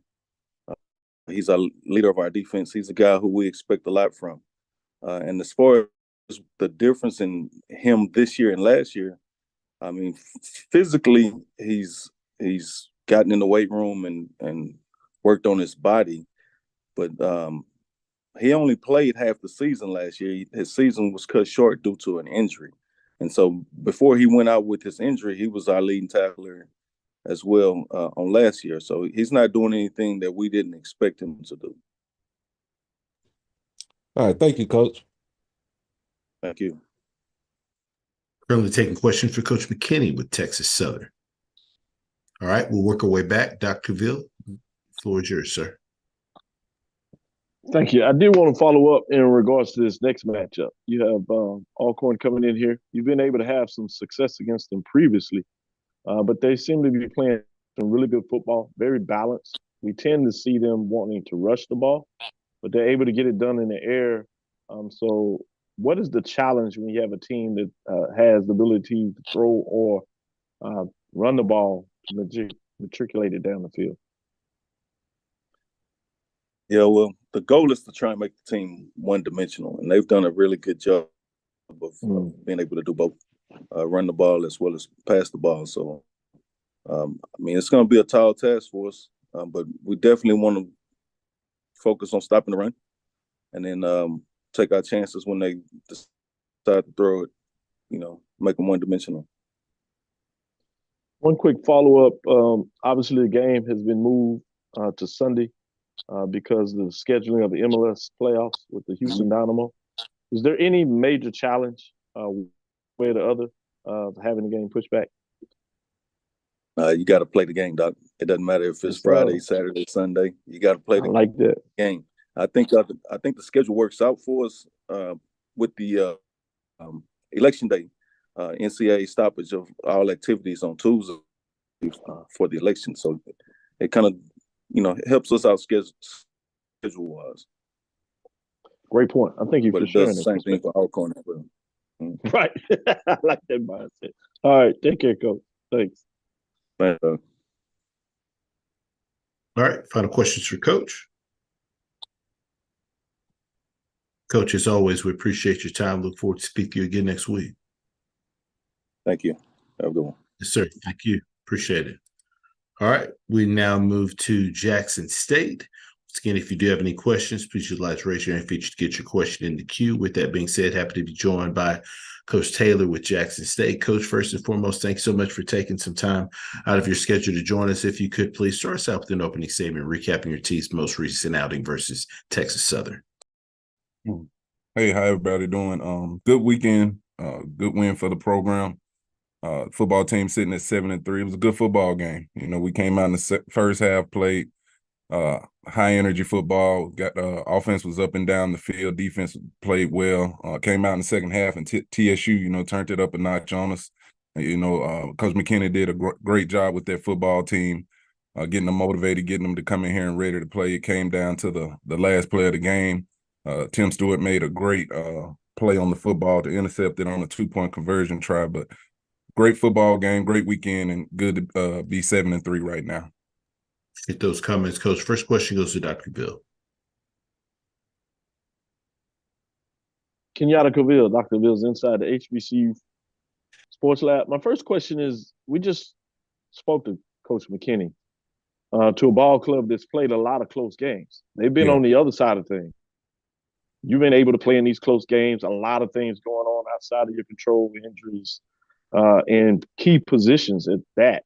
But you've been able to punch through in a lot of ways and get some very tough, close victories. Can you talk about, is that just kind of like the football gods at times, or some things that you believe that you've been able to get done that allows you to finish in that type of way?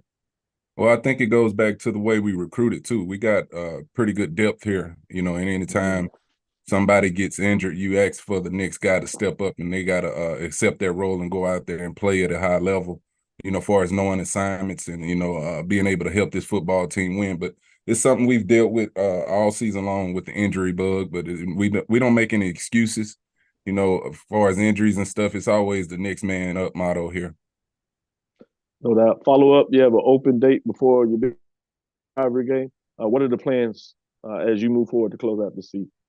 Well, we're going to start getting ready for the Soul Bowl. We started that today, came in yesterday, but we're getting ready for the Soul Bowl. It's going to be a great atmosphere. We're looking forward to it. Coach McNair, I think a lot of him, he's had a lot of success in this league, and I know he's gotten that football team playing great football right now. Those guys are really moving and playing at a high level, but we'll take this week to, like I said, lick our wounds a little bit, get some guys back on their feet, and just start, preparing for Alcorn coming in here next week.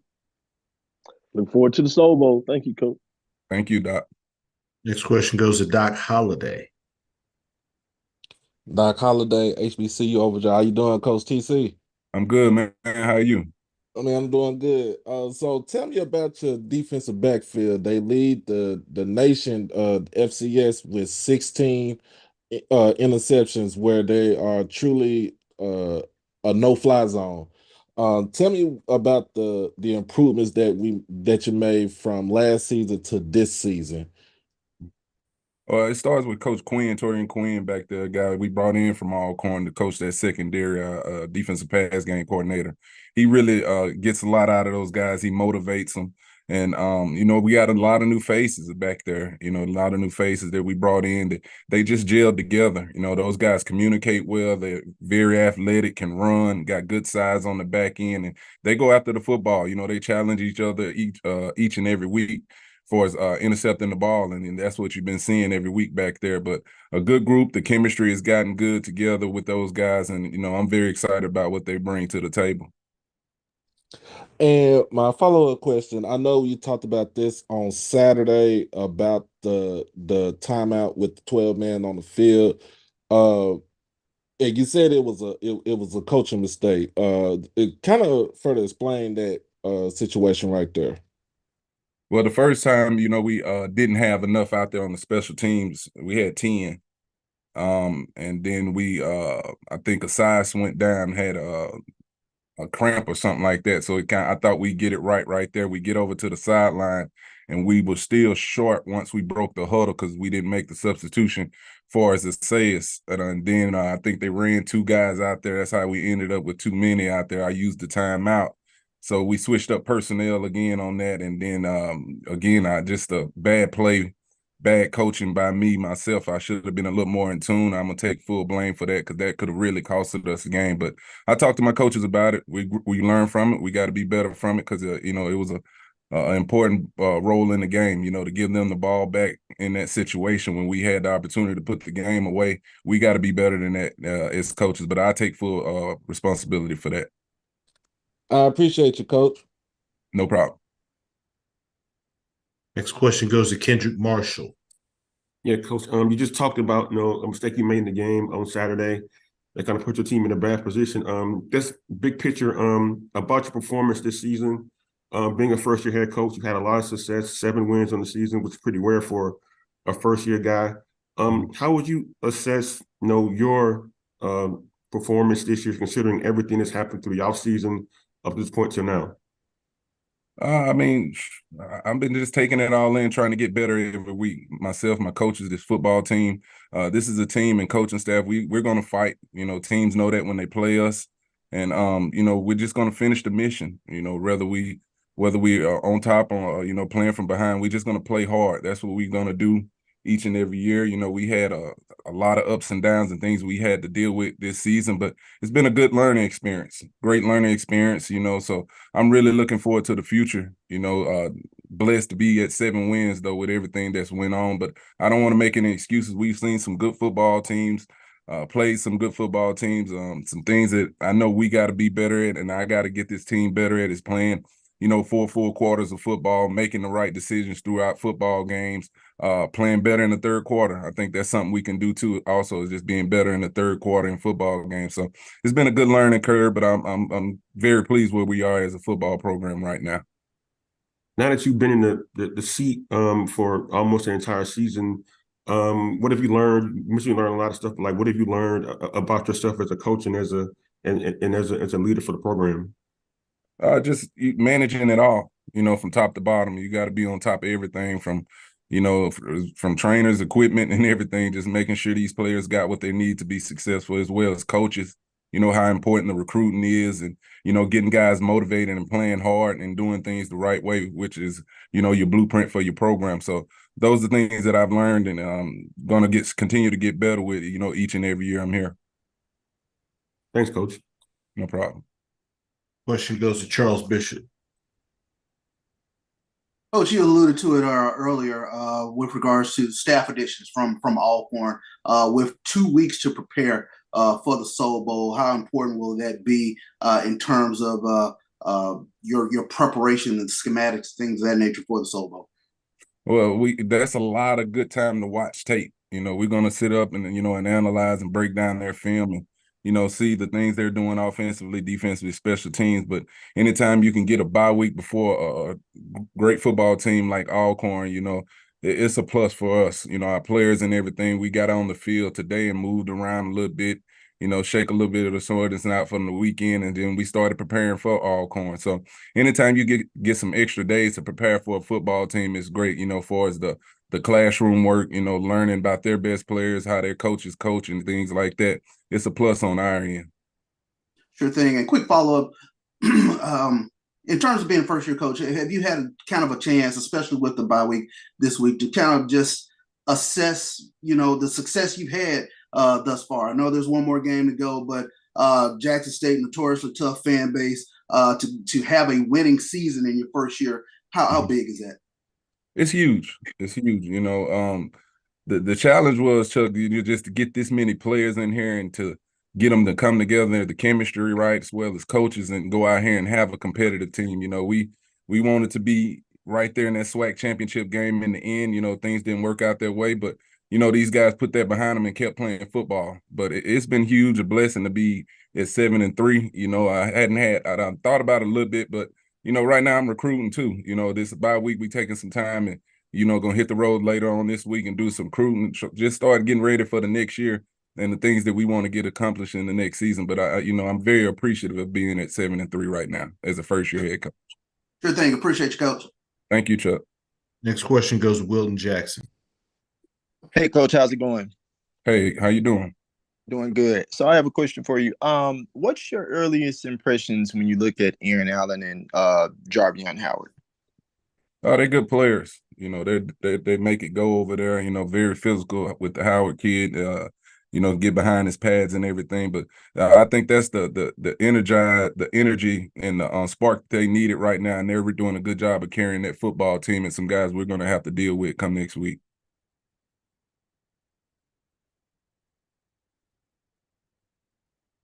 Next question goes to Jay Keith. Hey, Coach, JT Keith, USA Today. Congratulations on the win.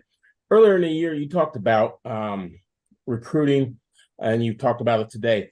Might you reach out to Texas State Coach G.J. Kine and talk to him about some of the players he recruited as far as the size? You talked about the big receivers they had when you played Texas State and some of the size of their linemen and the way they could run. Can you ask me that again one more time? You Yes, said sir. reach out to Texas State coach about recruiting? Because about recruiting some of the recruits he had. You were talking about after that game about how big their linemen were and how fast their receivers were, and that they had as many recruits as you guys did as far as coming in transfer portal. Yeah, I think you guys have 60. Mm-hmm. No, I don't think I'll be reaching out to him on that because a lot of times, you know, that's kind of a touchy deal there because we recruit a lot of the same players, you know. So we got our formula for recruiting here. You know, we'll stick by that and, you know, carry that going into the recruiting season this year. And then, Coach, follow up is: do you think that Alcorn might have the advantage since you have their defensive coordinator and defensive back from where they used to coach at last year? You said that they have the advantage? Yeah, because they used to coach there. No, I mean, we'll just line it up next week. You know, we'll prepare for it like, you know, the Soul Bowl. We know what that game is all about, and we'll be ready to go. And is Herb Mulligan done for the season? Still no word yet. You know, like I said, with that ankle sprain, it's just day to day with him. Okay, thanks, Coach. Yep. Last question goes to Wilton Jackson. Coach, another quick question. What would you describe one of your fondest memories of actually playing against Alcorn in the Soul Bowl? I know then it was the Capital City Classic. I think it was my junior year. It was like a huge ice storm that year, real cold. I had ended up catching the touchdown that game, a great football game though, but I think that was my fondest memory, was that game, you know, playing in those kind of conditions, and you know, the crowd still was out in full effect. But I think that was the best memory I can have of playing against Alcorn. Have you shared that with any of your players? Or like No, shared not yet. You know, we'll get going on those kind of the memory stuff this weekend. Like I said, we just getting prepared for them, getting the looks, you know, defensively, offensively, special teams, and just, you know, trying to get these dudes to practice hard these next couple of days. Thanks, Coach. No problem. Coach Taylor, as always, we appreciate your time. Look forward to speaking to you again next week. Okay. Appreciate you guys. Thank y'all. Thank you. Thank you for all of our media participants on our SWAC Football Head Coaches Media Session for Monday, November 6th. We'll get this Zoom recording processed and sent out momentarily. Thank you for all of your coverage throughout this season. Have a great day. Thank you, Andrew. Sir, appreciate it, Doc.